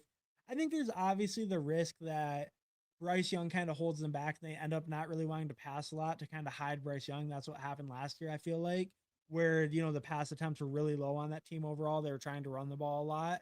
I think that will be somewhat similar, but I think, hopefully they unleash Bryce a little bit more with, another year in that system with some good weapons. And I think it's just more the hope too that Ted as a second year player can improve, right? Super high draft capital, very high pedigree rookie, one rookie of the year. I think to think that he can't get better in his second year is crazy. So if he already beat his current ADP as a rookie, I think he can beat it again, in his second year. So yeah, I don't know. I definitely am feeling pretty good getting more Ted McMillan. Um, oh yeah, so I was looking at more Luther Burden groin stuff. Doesn't really look like there's much updates. I mean, none of it sounds bad though. It sounds like a week or two. It sounds like 2 to 3 weeks at the most. But like it doesn't sound very confirmed. It sounds like that's mostly speculation. So like I said, we'll try not to get too far over our skis on old Luther Burden, but we will. I am gonna try to get some more of them. Damn, he went at 48. Damn, Game Tech got a hell of a good value. See, that's bullshit. I should have got the one spot. That's bullshit because I would have picked Burden there. Like over Ted, I don't even usually pick him anyways. So it's like, and you get a crazy value. That's not fair. Um, yeah, that's not fair at all. What the hell? Okay. What do I like here? What do I like here? Trevion goes. I don't mind Bucky. I don't love Bucky, but I don't mind him. Bucky. I heard. Here's why we're gonna go Bucky. The Tampa Bay Buccaneers. Everyone was talking about Bucky splitting work and all that. Well, apparently the Tampa Bay Buccaneers have gone to using 21 personnel. They've traveled backwards in time. They're putting two running backs on the field for a bunch of plays. Apparently, in the one practice, they did it like 30% of the time. I don't think they'll do that in the real games, but they were using pony package. They were using 21 personnel with Bucky and Kenny Gainwell on the field. So maybe they're just gonna be super run heavy and all the running backs will eat. But I think Bucky as the last running back in that tier, I think actually feels okay. I think there are some concerns that he just does get like he gets like basically all of the low value touches, right? Bucky's the between the 20s grinder. I think that's the biggest fear with Bucky. And I do have that fear a little bit. I do think that Sean Tucker's not nearly as locked in to be like the locked in just goal line back like some people may think. I think that will be a split between them all. And I think that Bucky will also get some receiving work. And, I do think he does lose some value because he will lose some high leverage touches, no doubt about it. But I think it's possibly a little overstated. And I do think when he's at the end of that tier, where like, Trevion's gone, Swift's gone, Judkins, Tootin's gone, I think that makes Bucky a lot more appealing. I think I'm gonna go Tyler Warren here. I'm not a big Jadarian Price guy. I could go Price and be done. That wouldn't be bad. I like Marvin Harrison a lot too. Um, we'll get Warren. I need some more Warren. I don't even have 10%. I say that I like him all the time, and I only have 9.7%. I feel like I should have more. I do kind of have that problem. I feel like I should stand on the business a little bit more, but when you're doing volume, it can be hard to make really big stands. A lot of those guys are reasonable picks and different builds, right? So, but I do want some more Warren in my life, and I already have plenty of Marvin Harrison. So let me just bet it more on Tyler Warren. I definitely feel like I have a lot more higher conviction on Warren. I just like Harrison a lot as like that third year breakout potential, but Warren feels way safer. Like Warren, I feel like if Warren's healthy and Jones is healthy, it would be almost impossible for Tyler Warren to bust. Where like everyone can stay healthy on Arizona and Marvin Harrison could very easily just let me down and kind of suck.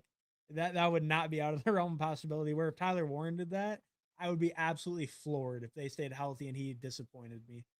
Um, yeah, I will take him there. Yeah, no, that was a great price on Burden. At 48, like you don't hardly see him there anymore, especially after all that hype. I really hope that he misses like a week or two and that's what we get. I will pick so much Burden. I'm gonna load up.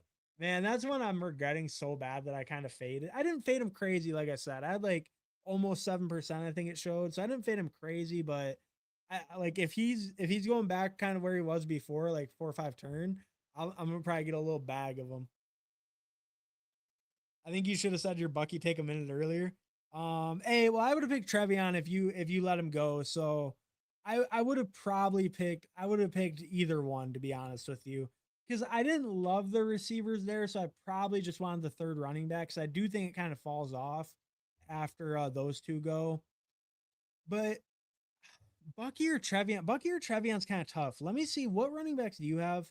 Okay, like in your spot, I actually think Trevion feels like the better pick because to me, Trevion is going to have more weeks that are like unusable, probably where he is like not the main guy and it's unusable. I feel like Bucky will probably give you more usable weeks than Trevion. But Trevion's thing is like if he hits, if he does take over and he gets the bulk of the carries, like Trevion's going to explode and give you like 30 plus points, right? So I think with your lineup and like with mine as well, I think Trevion actually would have fit either of our lineups a little bit better than Bucky since we have such strong top guys ahead of them. Um, so I think Trevion, and then and then you even got Drake May with him, which I like. I like that too. So yeah, no, I think you made the right call there. I think that feels good. Um, DK is a good pick as well. I like him.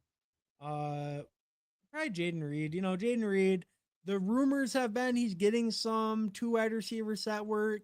It's been a little kind of all over the place because on Packers family night, which nursing an ankle injury. What? You're not participating in Settings training camp practice due to an ankle injury. Long-term concern, blah blah blah. Day to day. Okay, day to day, that's fine. That's fine. Okay, day to day is fine. But oh yeah. So the thing with Reed, there was some talk that he was gonna get some more two wide receivers at work, or he was in some practices lately. But then on the family night deal, which is like kind of the Packers like unofficial preseason game that they do like in house, which usually is pretty meaningful for like snaps and usage.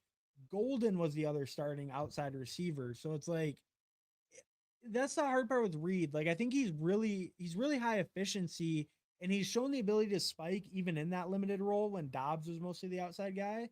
But if he can get some of that outside work and get on the field in two wide receiver sets at all, then I think Reed could actually be a great pick. But if not, he's probably a little overpriced if he can't.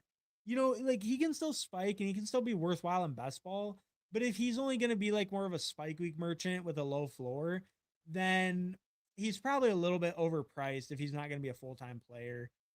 So you know, Reed's, I don't know. I'm a little overweight on him as you saw, but the reports have been more good than not. And I am kind of a Golden hater. I hated Golden last year too. And this year, you know, he's okay because he's so cheap, but I was a huge Golden hater when he was a rookie. So I'm kind of willing to bet on Reed in that sense too, that maybe even if Golden does get that starting outside role, maybe just sucks so bad they have to take him off the field. And Reed's been efficient. He just usually doesn't get that role because he's kind of undersized. Um, Drew, year two, Bucky didn't look like his rookie year. I still believe he can look like that rookie year elite back. That's kind of Drew. I gotta be honest with you. You're kind of reading my mind because the big thing I thought with Bucky, let me make this pick. I'll get back to that in just a second. All right. I like Jordan Addison. I like Godwin. I don't think I need a running back. I don't feel like that makes sense for this build. I feel like it has to be a receiver here. I probably slightly prefer Godwin. It's really, really close. As you can see, I was overweight on Godwin and Addison by a pretty notable amount.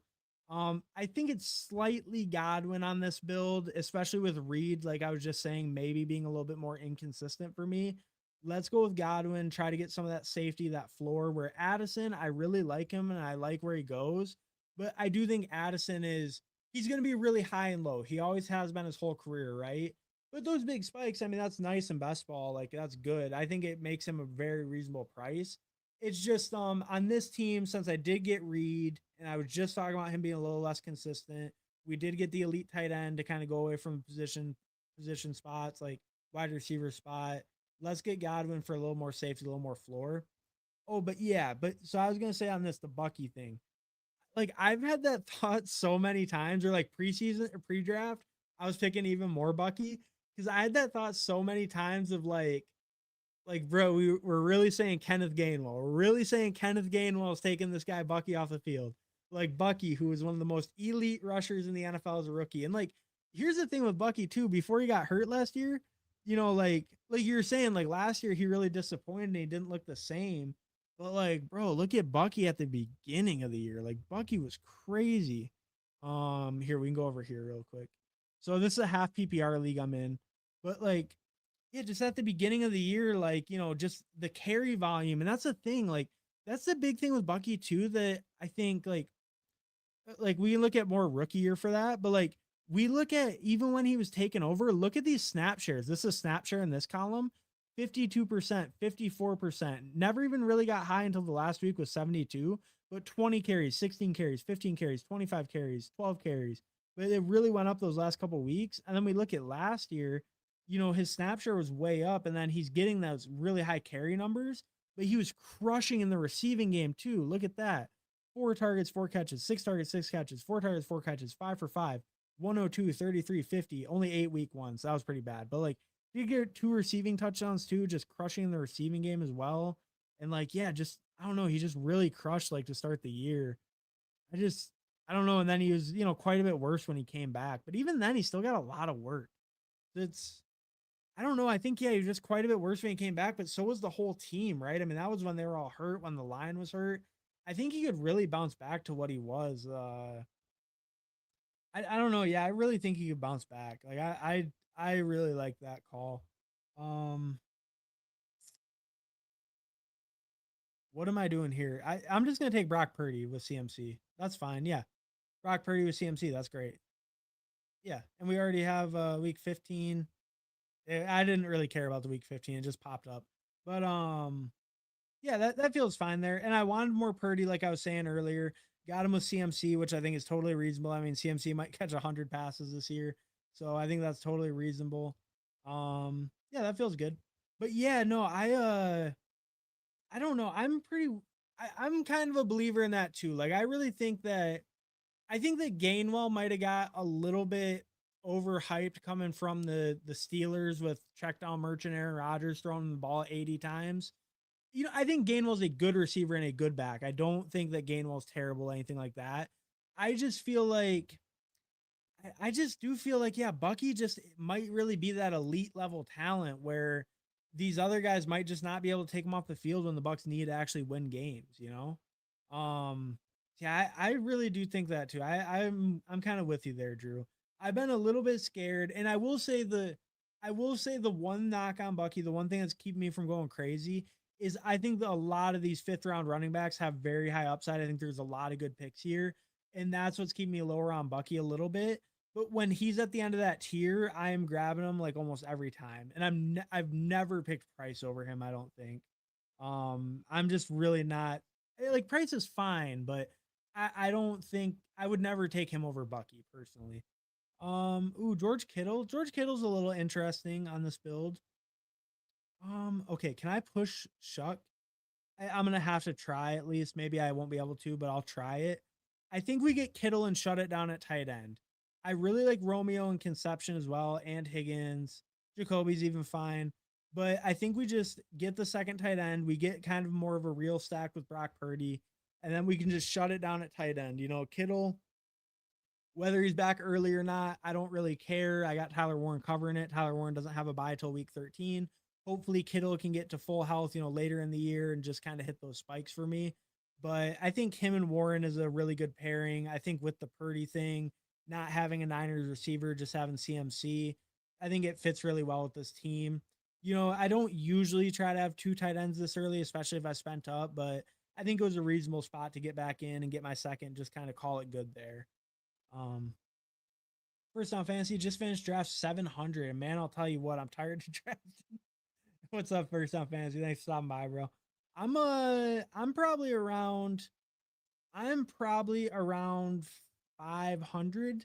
We can take a look real quick. So obviously we got all these little ones, so however much that is. Okay, 2026 season, we got 280.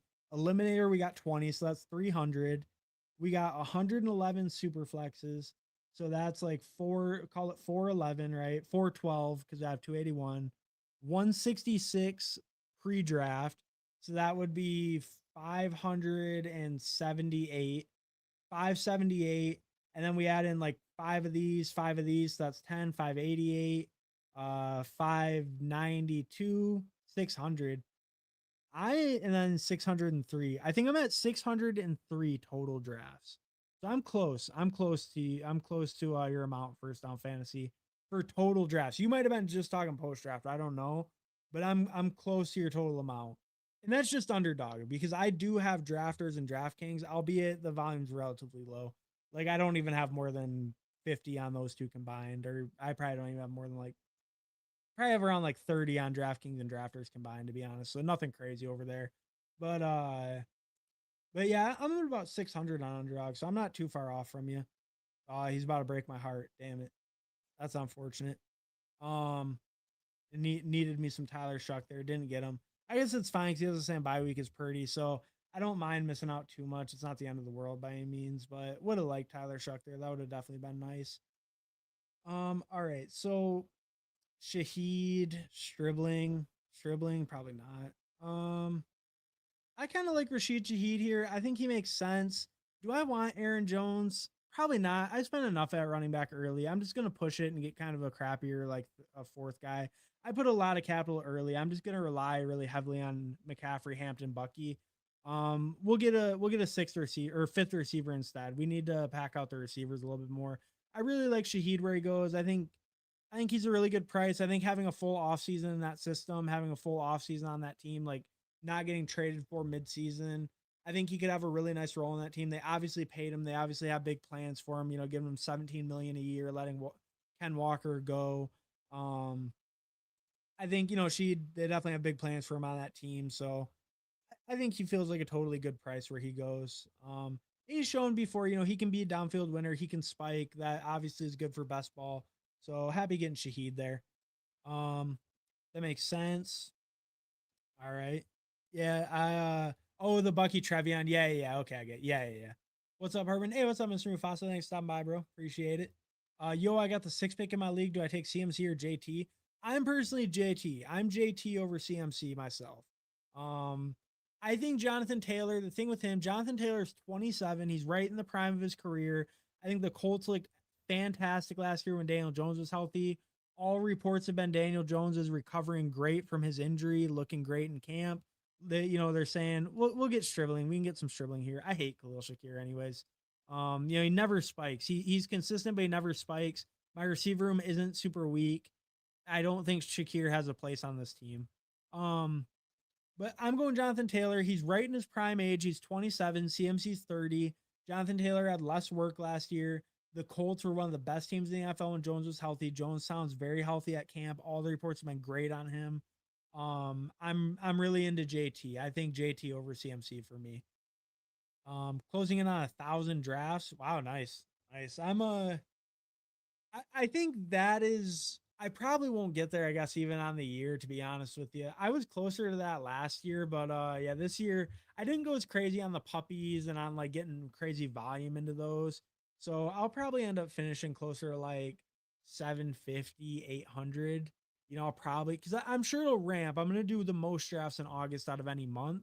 So maybe I do push a little closer to that 1,000 number, but I'll probably end up quite a bit short, to be honest.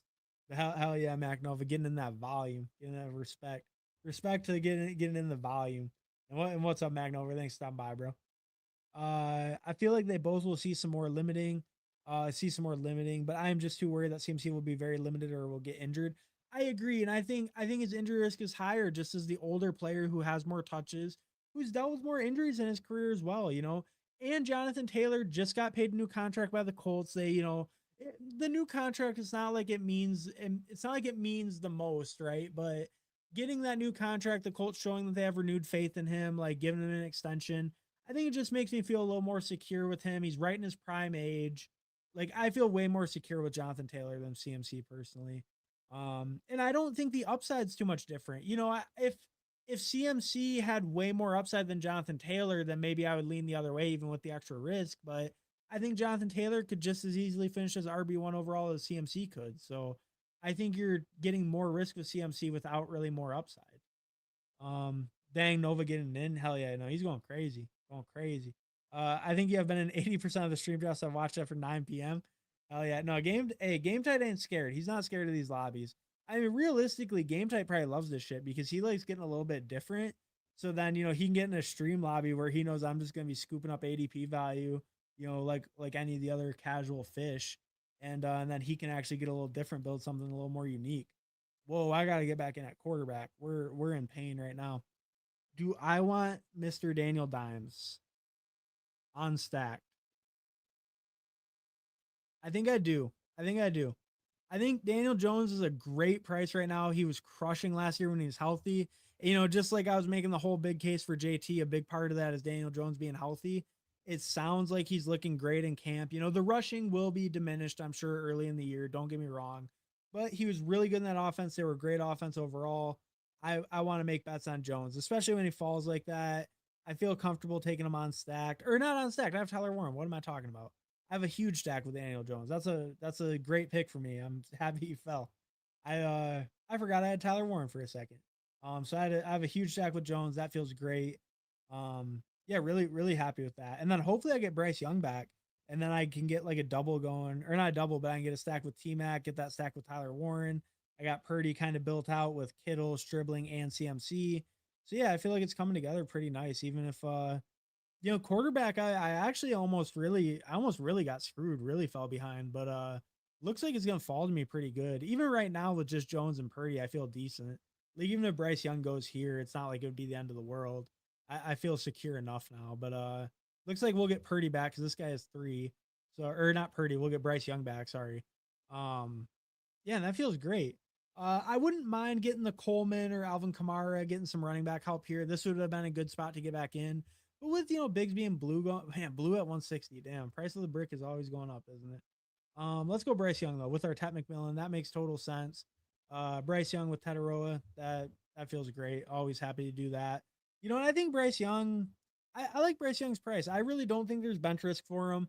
I think we saw him put up a couple spike weeks. He has a little bit like his rushing upside is kind of sneaky good, right? As late as he goes. So I'm pretty happy grabbing Bryce Young there, and obviously stacked up with one of my top receivers. That feels great. So really happy with how that quarterback room came out because I think I was dangerously close to being in a world of pain at quarterback. So definitely happy that it worked out like that because I was dangerously close to being in a world of pain there. That worked out pretty nice. I'm gonna take a drink real quick. Give me 1 second.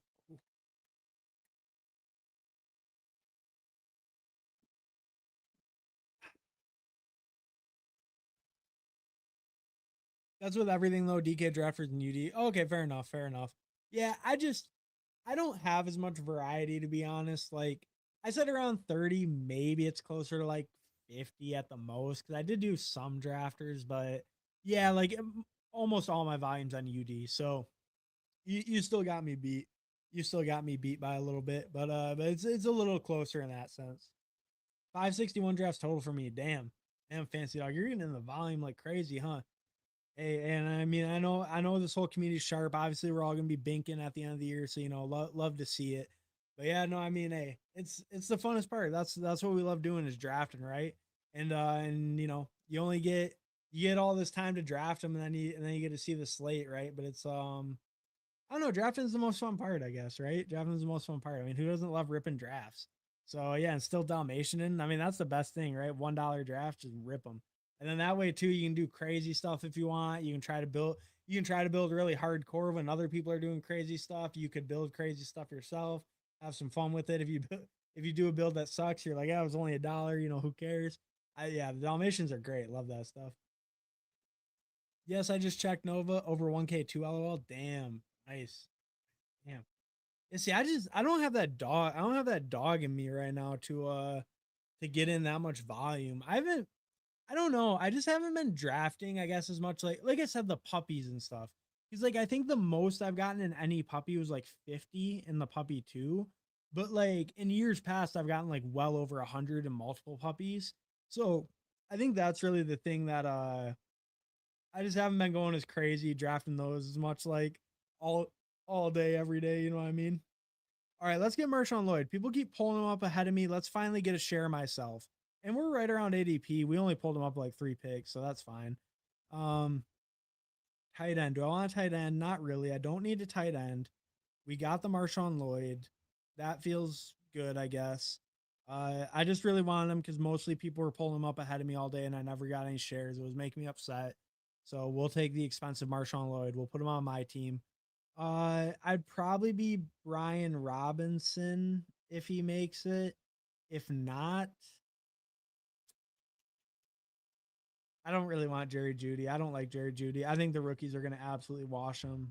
I don't think he's worth picking really. Dulcich, Gunnar Helm, they would also be fine. What else would I really even be looking at here? I guess right is like Ray Davis. Oh, Kalen Black. No, I can't take Kalen Black with CMC. I would maybe take him without CMC, but not with CMC. I don't really believe in that too much. Like handcuffing your first rounder. I don't think that's really the right move in best ball. It's fine. It's not like the worst thing in the world, but I don't think it's generally the right move. But yeah, I'll probably go Brian Robinson if he makes it. If he doesn't, oh, I guess I could just start pulling guys up too. No one can stop me from doing that. So yeah, because I could just pull up Pat Bryan or Jacoby Lane, the two big hype machines right now. I could just get either of them. Um, we'll probably go Brian Robinson if he makes it. I feel like that's probably the move. Like, I don't know. I don't really like any of these other running backs that come up later. Obviously I like Katron, but Katron hasn't really gotten much coach speak, so we're gonna try to slim down the Katron bags a little bit. He was free, so it's not really like I'm too worried about it, but we're gonna slim it down a little bit on the Katron. We maybe got a little bit over our skis on the old, fifth round rookie or whatever the fuck he was. That might have been a little bit over the skis on his exposure. But it's all good. He was an 18th round pick. I'm not too worried about it. But yeah, so we go Brian Robinson there. We'll finish up our running back room with that. I think that feels fine. Um, McNix, I'm up to about 600 draft should mean that there are about 590 dead teams out there. Hey, McNix, I see McNix. He's doing the good strategy. This is a good strategy, McNix, because everyone knows if you just keep saying negative stuff about your teams, then it's like you're reverse mushing it, right?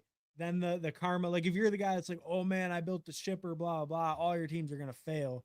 But if you're like, yeah, I built all these shitty teams, they're not even gonna compete. Then we know you're taking something down. So and I've seen the McNix builds. I know he's building sharp. He may say this, but I know the builds are good. Mr. Smee, hey, what's up, Mr. Smee? Thanks for stopping by, bro. Hey man, just getting into all of this. I've always loved drafting. I enjoy watching your streams. What's the first you've made it in one of these tournaments? So I've made it in some tournaments. I mean, I've made it to the finals in like the Bulldog. So last year, I made it to the finals in the Bulldog. I made a super flex finals. And then I made 4 rookies and sophomores finals, which is a contest where you can only pick rookies and second year players.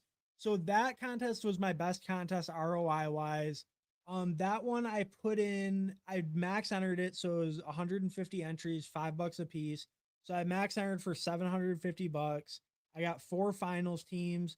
I ended up cashing for about $3,500 total in that tournament. So that was my best like result win ROI in the tournament last year. I believe my best, I had one team finish in the top 10, another team finish in like 21st or 22nd in the finals. But that one, so I made about 2,700, 2,800 profit on that one. Oh shit, let me make this pick. Oh, we got Ted Hurst. I don't love the Ted Hurst pick. I just really didn't want to auto me Fernando Mendoza because I already have 3 quarterbacks. That was a mistake. I don't love the Ted Hurst pick. It's fine. I was trying to get to Keenan Allen, but we get Ted Hurst on the build. It's fine. It's not a big deal.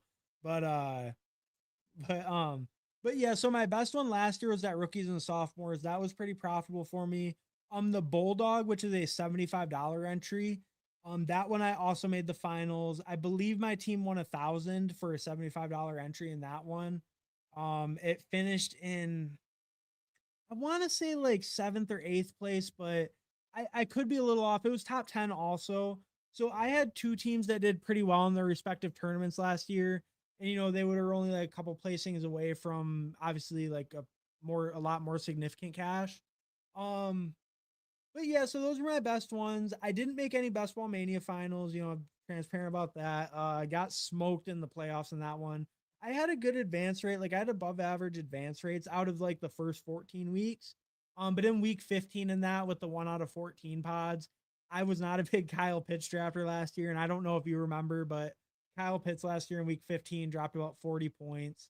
That crushed most of my teams in those pods. Even, some of the pods that didn't, I just didn't really have the luck, didn't have the right combos. So, because like I did 150, I advanced like 34 teams or something, which is pretty respectable. It's an over 20% advance rate.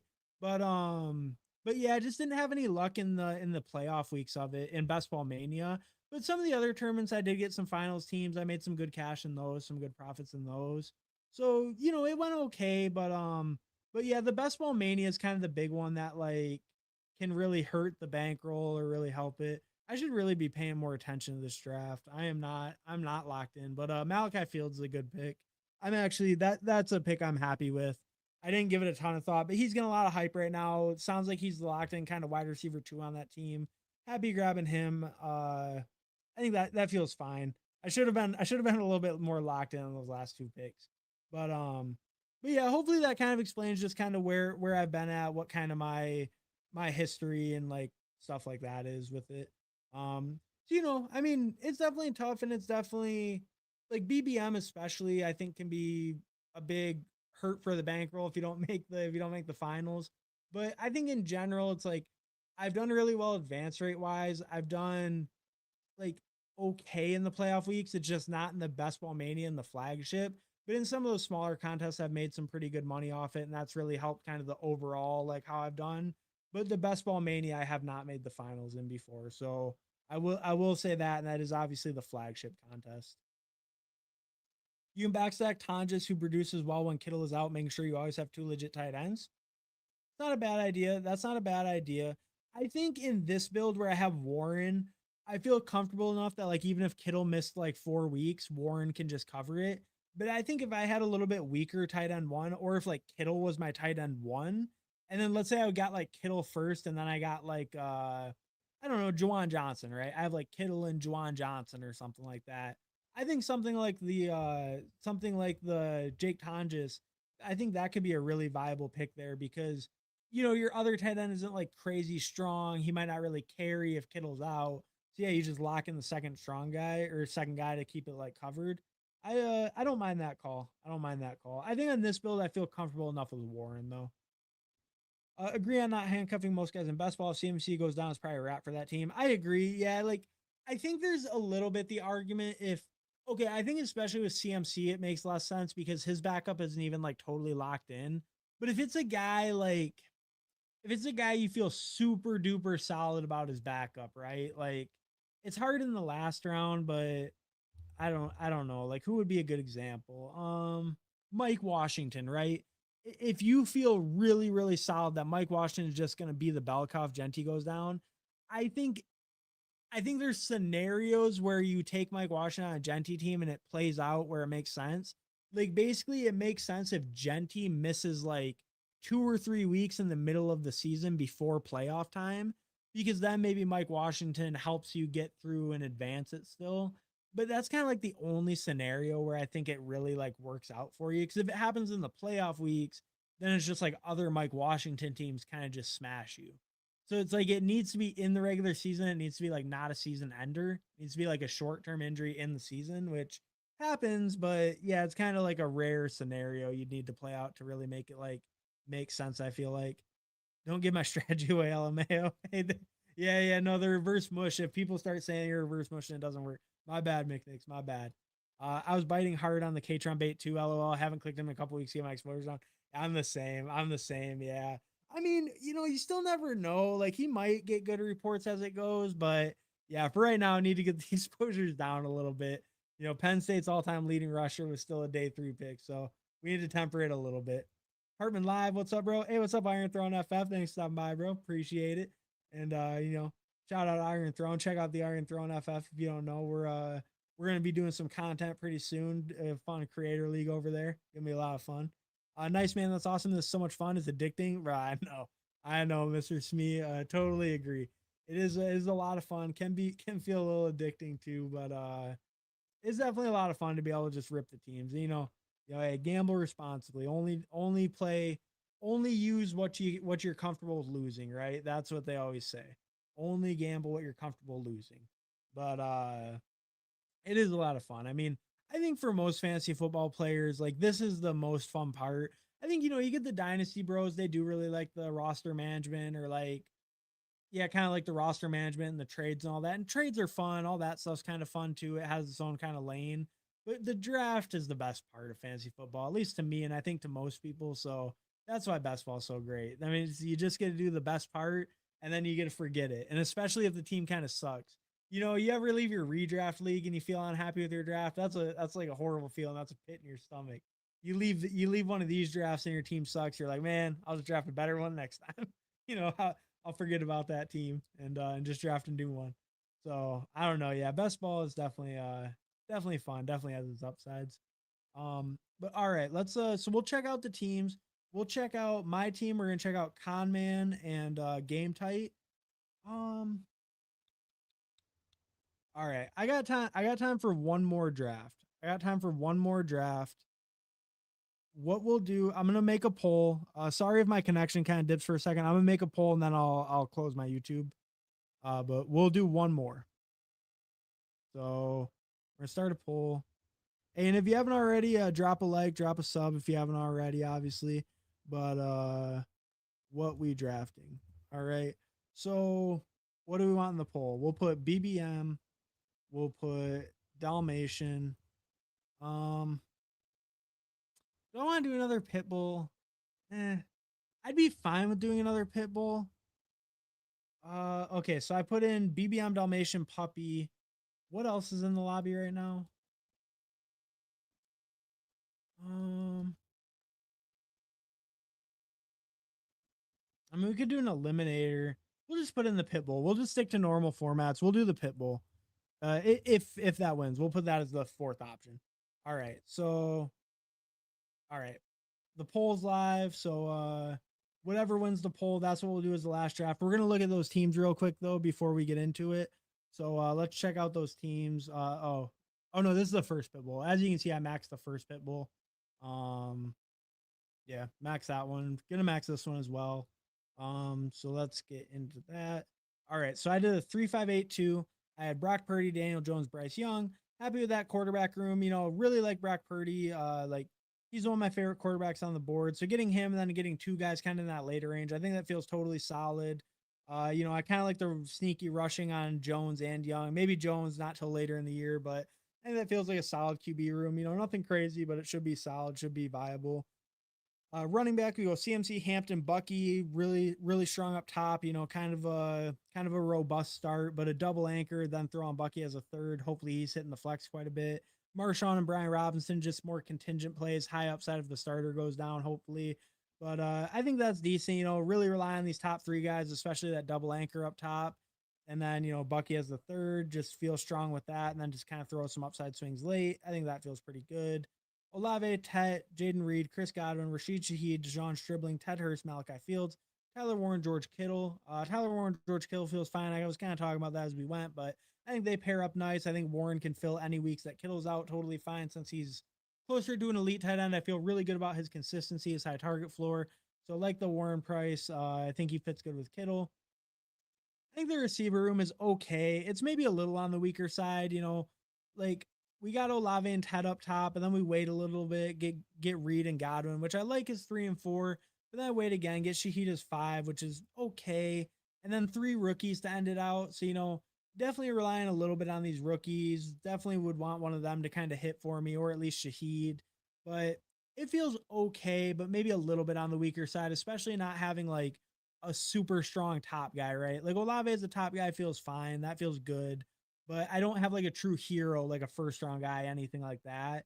And then I didn't spend like crazy capital in the middle or like later rounds. So it feels okay. And we did get an 8th one, but decent amount of rookies, kind of weighted on the middle guys. So it's okay. A little on the lighter side for receiver.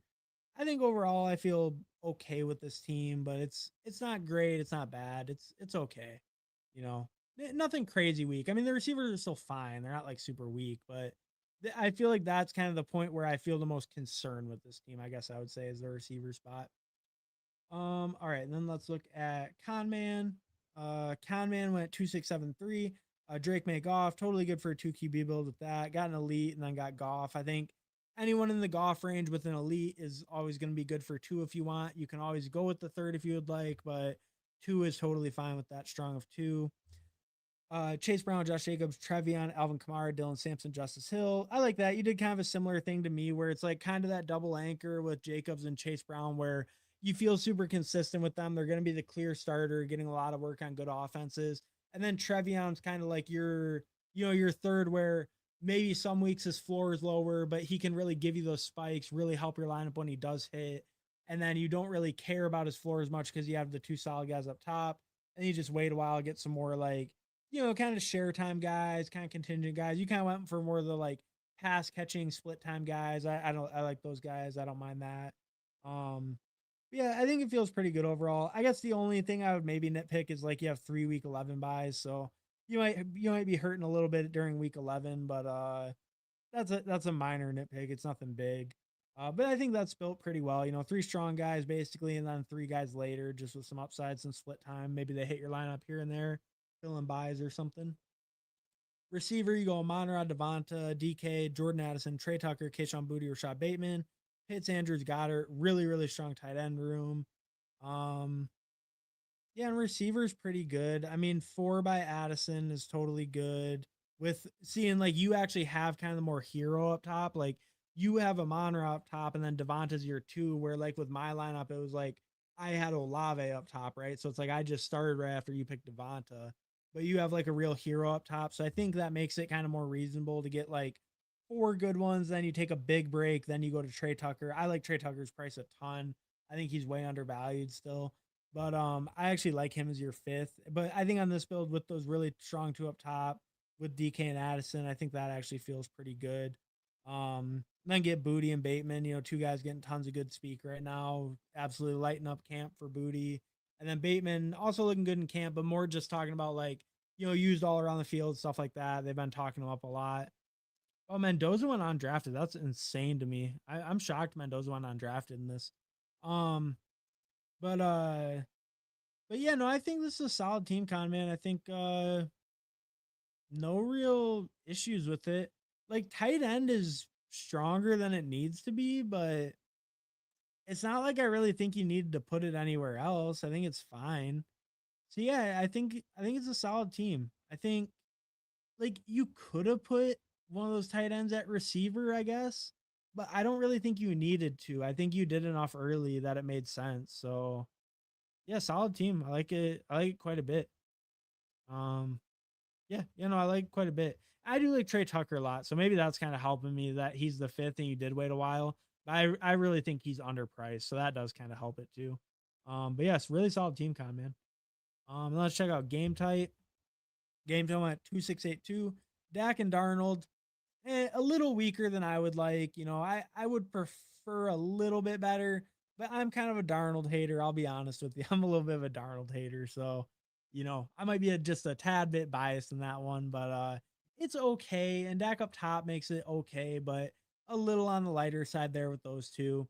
I would have probably grabbed Mendoza, honestly. Mendoza with 216.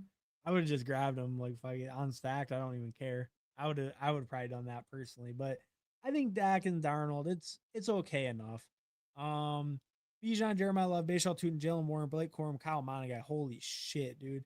Crazy running back room. Insanely strong running back room. Yeah, that's crazy. Insanely strong running back room. George Pickens, Luther, Casey Conception, Jalen Naylor, Isaac Tesla, Pat Bryant, Cooper Kupp, Torrey Horton, Jake Ferguson, AJ Barner. I mean, Ferguson Barner is kind of weak, but it's okay. It's a little on the weaker side, but tight end being a little weaker, like I don't really care that much about tight end if I'm keeping it real. I think to me it's like Corum or Monin guy should really be a receiver. Yeah, I mean Corum or Monin guy should really be a receiver, or like Warren. One of these 3 guys should really be a wide receiver, to be honest. That's the difference. Or like even imagine if like I mean an early guy kind of changes the whole construction, so I guess that's different. But I really feel like one of these 3 should be a wide receiver. I think waiting, like, I mean, Naylor's probably a good price as well, you know, with no one really going there, but man, the floor is gonna like, especially if KC isn't like a massive hit right out the box. Like if he's not a massive hit like day one right out the box, I think your floor is gonna be like scary on this team at receiver. I like KC a lot, but I feel like you're putting a lot of faith in the Browns receiver one. Um, and then it's just like the running backs are just too much too. Like that's too strong. I don't know. I think one of those last two should have been a receiver, but it's yeah, I really just think one of those should have been a receiver. I like these top three. I like them, but I don't know. Like if you could have just put like yeah, like if you could have just put even like Diggs. I mean, maybe I'm a little bit too much of a Diggs fanboy, but I don't know. I guess there weren't a lot of great ones. Like you would have had to reach a little bit. Still though, or even like if you would have just grabbed a quarterback there or something, like you grab like Dart or Purdy or something. I guess they're on stacked, but yeah, yeah. I don't know. I think I'm probably just I think it's just too much at running back for me. You'll probably crush at running back. I just worry about these receivers a little bit. Um, but yeah, I don't know. I mean, it's definitely interesting, and you definitely did put volume at receiver. It's like it could work out, especially with some of these Seattle guys. You got Pat Bryant, who's a big riser, but definitely feels a little bit scary to me. Um, Pitbull, run it back. Hey, we go with the fan vote. The people decide. Not fan vote. That sounds weird to say. We go with the chat rats, just like myself. Um, would have preferred Ray Davis over Samson to stop at RB, then get Rodgers instead of the Butte pick. Would have preferred Ray Davis over Samson. Ray Davis went before Samson. Wow, it's not crazy. And then Rodgers over Butte. Yeah, I mean that would have been nice. I like Rodgers a lot, like as a third. I think you're good though. May and Goff's totally good. You don't need a third, but I am kind of also 3 QB pilled. Yeah, that would have been kind of nice. I love me some Aaron Rodgers. That's my most owned quarterback, I think. But you're definitely good enough at QB. And I do kind of like the Ray Davis. I'm actually surprised he went over Samson in this one. Is it better slamming drafts early or late in your opinion? I just got into all of this and it's crazy the ADP changes from now when it opened. It's a big debate, Mr. Smee. It's a big debate, to be honest with you. I would say so in general, the biggest thing I've heard and what I believe the most. Now, I will say I don't really do this. I kind of just draft all summer and I kind of slowly like ramp it up, right? As it goes. Like August will probably be my heaviest drafting season. And usually I do the least early, right? I would say the smartest thing that if you're really trying to edge grind, what a lot of people do, it's called the barbell method. And it is you start out, you do a bunch like right when it opens, right after the NFL draft, right? Right when all this stuff opens, you do a good chunk, maybe 20% of your drafts, especially in the flagships like Best Ball Mania, stuff like that. You do like 20% of your drafts early, the first week or two that it's open, when you have like the lowest amount of info, because you can get the craziest ADP values generally. It's not fully adjusted yet. And then it's a barbell. So then you go a thinner amount all the way through, right? Then you just draft a little bit here and there all the way until August. And then when August comes, you hammer, right? Then you the other end of the barbell, you do the big chunk at the end because you have the most information available. You have the most knowledge, the most like you've been getting all the camp reports, all the like yeah, just all the camp reports, all the info, right? And like you're saying, the prices change, so maybe you don't get the same values, but then at the same time, like okay, I have early teams that had like 80 picks of value. Guess what? I like Ricky Pearsall too, so now they have negative 100 picks of value because he's worth negative 130 now because I picked him in the ninth round. So it's like there's the ups and downs of both ways, right? Or like for another really good example, so last year the winner was drafted in like late June, early July, right? It was drafted around then, so it's kind of more in that mid range, that dead zone actually. Um, but the what was I gonna say? Sorry. Oh yeah, like the Kyron and Corn, the Kyron and Puka year. that year it was actually really beneficial to draft late because the early drafters didn't really know about those guys and didn't know that they were emerging in camp. And I'm not saying that these guys are going to be anything like Puka, so don't get it twisted in that sense. But like right now, for example, like we're seeing a lot more Jacoby Lane is kind of the hot name right now, right? Bateman's a hot name a little bit. Malachi Fields. These guys weren't really getting drafted early. They were a little bit, but not really early, right? So those guys now, if they do end up being huge hits and huge league winners, Keyshawn Booty kind of same thing.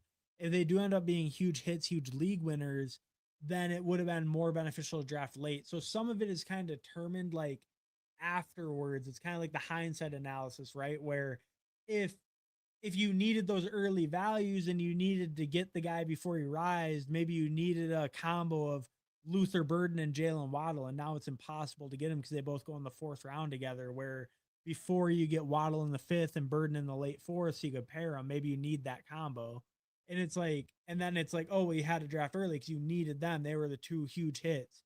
But if they're not, then it's like, oh, well, it actually maybe you want to draft later. Maybe it just didn't really matter. So it's hard to say, and I think that the drafting a lot more early and then late and then doing some through the middle is generally the best idea. But I would say like for someone like me, I kind of draft just all throughout, and naturally the volume just increases because like early on there was only like the flagships and then like one puppy, right?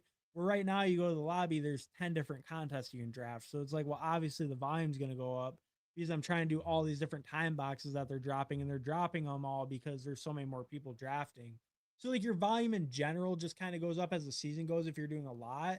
But as far as like flagships and like the best ball manias, generally you want to do kind of a bulk early, do them all throughout, and then do a bulk at the end. And I would say the biggest bulk at the end is generally doing the most at the end is generally the better way, I would say overall.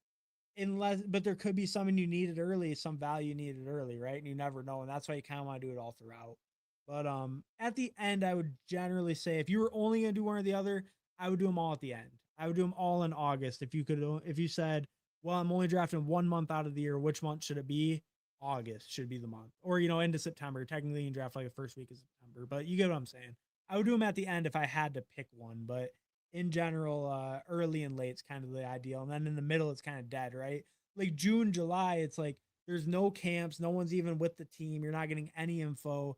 So it's just like you're going off like April, May info, but then you're just still drafting. So it's like kind of just dead. You have no new info.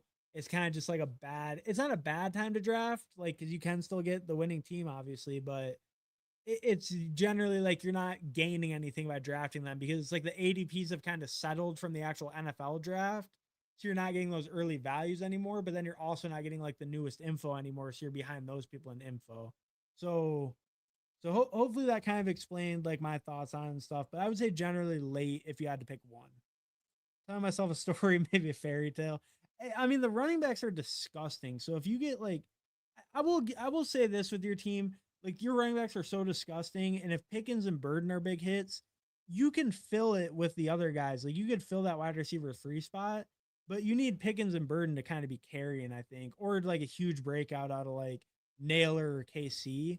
If you get one of these guys to break out, or just your top two are just like dominant, they were the best picks in their rounds, I think you can make it because your other spots were good. But it's definitely gonna be thinner though. My RBs have to crush, and I still might not advance. I think they will though. I mean, your RBs should crush. They better crush as good as they are. I mean, I would expect them to crush. So that's fair. Do you like Tyler Warren over Andrews Goddard? Um. Oh, you're saying in DraftKings. Let me go back over here. Blah blah blah. Because I got to see what his price is. Um, lobby, NFL. Um, Sunday enter. Tyler Warren. How much does Tyler Warren cost? 4,900. Wow, that's not that bad. Um, against Baltimore though. Ah. Okay, I'll say this as far as Tyler Warren week 1, because you're talking about week 1 DFS. I would say if Alec Pierce sounds like he's going to be very limited or anything like that, basically, if there's negative Alec Pierce stuff, I would maybe lean Tyler Warren over Goddard Andrews, but I do think it's a pretty bad matchup. Like Kyle Hamilton will probably be, kind of on them, and I think it's going to be a pretty rough matchup for them, and especially for him in his role. So I would probably be a little bit lower on Warren, but if Pierce isn't playing, it might really funnel targets to him. So I think if Pierce sounds more questionable, I would be probably more into Warren because I think the prices are close enough. But if Pierce sounds like he's going to be playing and fully good to go, I probably would avoid Tyler Warren for that first week. Um, I think that's where I'm at. I think that would be where I'm at. It would depend a lot on Pierce because I think that'll kind of influence the volume and stuff to Warren. But I do think it is a bad matchup for Warren. So if Pierce is playing, I'd probably be a little bit lower on Warren. All right, let's see what won the poll. I'll vote for Pitbull. We'll try to help out. We'll try to help out the vote. All right. We got 12 votes. All right, looks like it's gonna be the Pitbull. Yeah, looks like it's gonna be the Pitbull. All right. Kind of surprising me. I didn't think the Pitbull would win, but all right, let's get it popping. Oh, sorry. Well, okay, I didn't enter yet. We'll enter the Pitbull in 10, 9, 8, 7, 6, 5, 4, 3, 2, 1. All right. That rug pull anyone? Game tight. You in a Pitbull right now? Oh man, that's unfortunate. All right. I think we're gonna have to rug pull the Pitbull and not do it. Because this is gonna take a while to fill. This is gonna take. All right, here's what we'll do. We'll stay in the Pitbull for right now. We're going to enter. Do you guys want a puppy, a BBM, or a Dalmatian? The first one I see in the chat, I'll jump into that. We're in the Pitbull, so if it fills in time, we will do that. But whatever the first one in the chat between puppy, Dalmatian, BBM, eliminator, you could say eliminator in the chat. I'll hop in, but whichever one of those you guys say in the chat first, we'll hop into. All right, game tight said BBM. All right. Fantasy Fitness said puppy. Game tight beat you to it, Fantasy Fitness. Sorry about it. All right, we get in the BBM. Also waiting for 9. All right, we're gonna do whatever fills first. So we'll wait on this screen so you guys can see it. But whatever fills first, we're gonna enter, and then we will leave whatever the other draft is. So just so you know, we're gonna enter whichever one fills first. But I'll keep it up on the screen so we can see. This is unfortunate that we got 2 lobbies that were both almost full. Game tight, did I? So okay, you didn't get in the Pitbull then without. Okay, 2 of you said puppy. We'll give the puppy a shot too. The puppy might outpace him, so we'll give. We're gonna get in the puppy as well. All right, puppy in 10, 9, 8, 7, 6, 5, 4, 3, 2, 1. All right, drafts active. All right, the puppy filled. Did anyone get in this puppy?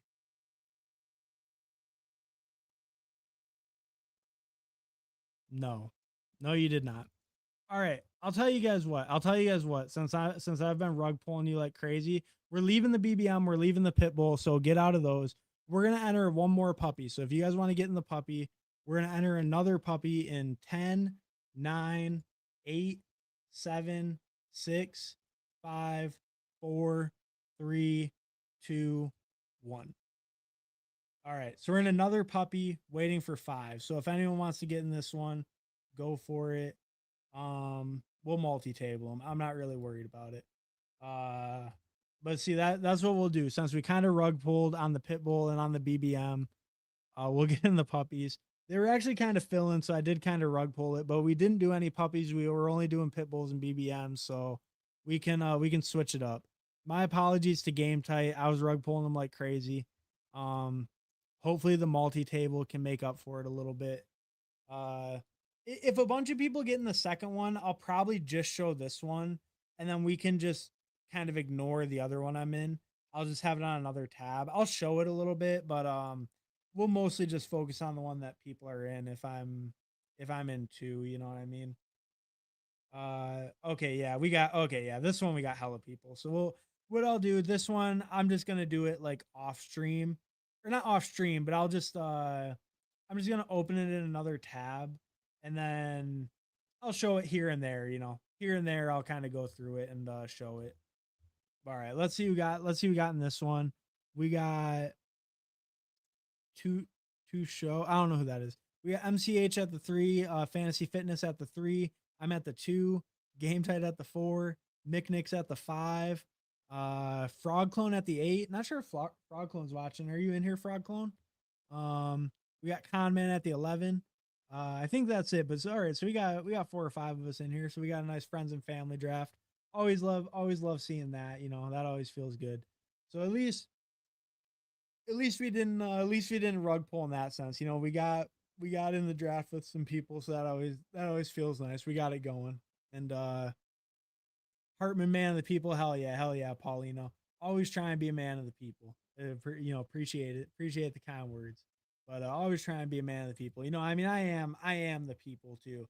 Like I be watching streams more than almost anyone. So yeah, no, it fits. It fits. Have to do it for the people.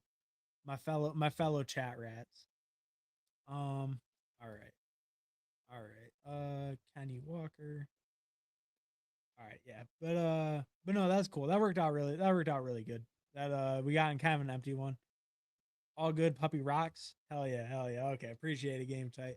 Yeah, I do feel a little bit bad about that sometimes, but at least with the longer streams where I did get in some and you like did get in a Pitbull with me and stuff, it's like I feel a little bit better with it because it's like, all right, I didn't like hop on for one draft and then just like rug pull. It's like at least I already did a couple, so it feels a little better. Mr. Smee, you're awesome, man. Gonna hop off here and watch you on the TV. Take care. Hey, appreciate it, Mr. Smee. Appreciate you stopping by, chatting. Always, always appreciate when people are stopping by, chatting, drafting. Always a good time. I jumped in 3 drafts. Wait, you didn't leave any of them? Oh no, game tight. Okay, okay, you jumped out of Pitbull and BBM though. Whew. Okay, good. I did the same thing then. That worked out. That worked out. Yeah, because I figured with those since they wouldn't fill so fast, I don't know. I figured with those it was safe to jump out. I figured we'd have time. So I'm glad I'm glad you got out. I'm glad you got out in time. I'm glad I didn't rug pull you on that first pit bull because I kind of like I was about to enter and then I waited for a second and I was like, oh, I didn't do a countdown. And then I counted it down and it was waiting on 11. I was like, oh shit, hopefully I didn't like rug pull there. So I'm glad that wasn't a rug pull at least. But yeah, that's we were playing a dangerous game. It was getting dangerous there with after that like you're lucky I didn't hop in the big eliminator, the big dog too, just hop in all of them, wait for something to fill. Um, oh, this one's off stream. Okay, yeah, we're good. We're good. See the one that I'm not showing on stream, I can get a little wild. Like I just passed on Trey McBride at 31, and like on stream, I might have taken him because I didn't want to deal with the wrath of people if they thought that was crazy. But with me not showing it, I can just pass on Trey McBride as much as I want. Takes a while on Pitbull sometimes. Yeah, the Pitbull can take a while sometimes. It was actually filling decently fast. I was kind of surprised, but it does take a while sometimes. I was a little surprised. It was actually feeling decently fast there. But all right, we're gonna go Nico. I love me some Nico. Top 10 points per game last 3 years in a row. I say it every time I draft him. I'm gonna say it again. Top 10 points per game last 3 years in a row. I think the Texans could improve a little with a real running back now with Dave Montgomery. Let's go Devonta. I think Devonta's a guy I'm a little bit lower on in my portfolio, but I would like to get more. You know, I I really think I've been seeing more people say that Makai Lemon could be the best receiver on the Eagles. I think that's insane. I think people forgot who Devonta Smith is. I think people forgot who Devonta Smith is. Legit. I think AJ Brown is so good and is one of the best receivers in the NFL. It made people forget that Devonta Smith's really that dude. He was really the Heisman who put up the best college season ever, arguably. He was really he like is so dominant whenever AJ Brown's gotten hurt, and people think, oh, he has a smaller frame. Can he actually step up and be the wide receiver one? I think it's crazy. I think he answered those questions when he got in the league. And I think we've just forgotten about that because AJ Brown's been there. But I think the Devonta Smith disrespect has gotten a little bit too far. And, and his price is still expensive. It's not like the disrespect, but some of the discourse I see around him. where like people are like Makai Lemon could be better. It's like I like Makai Lemon a lot, but like to think as a rookie he could be better than Devonta Smith, I think is almost forgetting who Devonta Smith is. At least to me, that's how I kind of view it. I don't know if people totally agree with that, but I just think Devonta Smith has that ability to be that true number one, be that alpha. And I think he's shown it to us before. I think it just has been a while because he's had AJ Brown in his way. And I mean, AJ Brown's one of the best receivers in the NFL. I think Devonta Smith could really be right up there too. He just had another guy with him who's even better. Um, I need to do at least one big eliminator. Yeah, no, I mean the big eliminator looks pretty cool. Let's look at the structure of it really quick. We're not gonna do one tonight. This is gonna be the last draft of the night. Just so you guys know, I'm gonna head off after this. I gotta get to bed. It's a work night, you know. But but I want to look at the structure. I just kind of wanted to see it. I don't have any yet. I haven't done any. I've been thinking about it a little bit. 10 out of 12, 8 out of 10, 8 out of 10. Yeah, because it's almost all like 80% advanced, 75% advanced. Then it goes down to 66, 50%, back up to 66, back up to 75, 66, 50, 18 of 23 week. Oh, because there's only 23 people left, huh? Yeah. It is it's good payout structure. It is a good structure. It's one I'm really considering doing. I'm really considering doing the big eliminator as well. I could definitely see doing the big eliminator. At least one. I don't think I'd do more, but maybe one. I'm not quite as into the eliminator, and I do think they're probably gonna drop like Great Danes and stuff like that. That are like $200 drafts that I like a lot. So I'm a little bit hesitant to hop in the big elim, but at least one would be pretty fun. It would be pretty fun to hop in one of those. Um, what am I doing? Oh yeah, and let's go real quick. We can look at my other team. I just made a pick. So right now with the other team, I'm rocking a 0-2-3-0. I got Ken Walker, Quinshon, Amon Ra, Chris Olave, Luther Burden. Um, coming together pretty good. You know, like it so far. Kind of balanced. Let's go back to the main one though. Back over here. Absolutely love Devonta this year. Really think he could crush. I think so too, and I think I was a little bit lower on him earlier. Like I was definitely picking him more when he was later third, and then when he moved up, I got a little more hesitant. But I think I've come around to just like he could really be that dude. And I don't know. I'm willing to buy into their offense a little bit more. I felt a little bit more comfortable kind of as we went in this offseason, buying into their offense again. Do I want Mike Evans for the game stack? Let's go Mike Evans because I want a running back here as well. But like, as you can kind of see with my exposures, I'm actually a little bit overweight all three of these guys. So I don't really mind which one comes back. I'm kind of cool with any of them. So let's get Mike Evans, get that game stack with Devonta Smith. Week 17 game stack, obviously, Philly SF. And then, oh, he didn't even take a running back. So, and then we can get whatever running back we want, I guess. Let's look at combos. Who do I not have comboed? Oh wow, I only have 3% Bijan with Tootin. So let's get some more Tootin, you know. I know C-Rod lately. C-Rod was thumping the last couple days and he's getting some good practice talk, blah, blah, blah. But like, I don't know. I still think Tootin's upside in this range is worth the pick here and there. Maybe I could have got a little bit more Swift or Monty or something over him, but I do think Tootin's upside is huge in this range, just as good of a team as that is, as good as Liam Cohen's system is. I definitely still want to make bets on Tootin. And I kind of made the tiebreaker. I didn't really have him paired with Bijan at all compared to those other guys. So we lean towards him in that spot. You know, I definitely see the downside risk, but I think he has some of the biggest upside in that range, just given the team he plays on. And you know, it's not like Chris Rodriguez. Chris Rodriguez is not a complete player. He never will be. He's not gonna be. He's not gonna turn to a pass catcher this far into his career.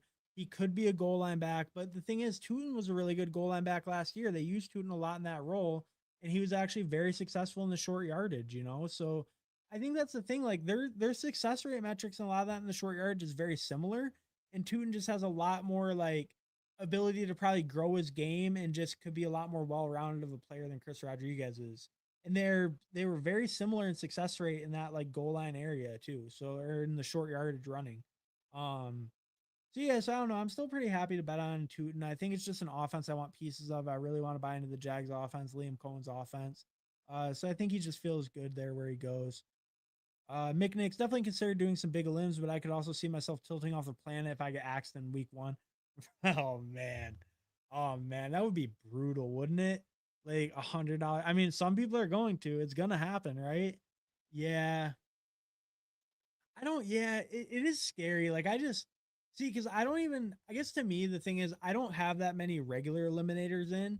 And it's almost like I feel like if I was gonna spend like $100 on them, I'd rather get 10 regular eliminators in than the big eliminator. And I know the structures are way, way different. The structures are way different in them.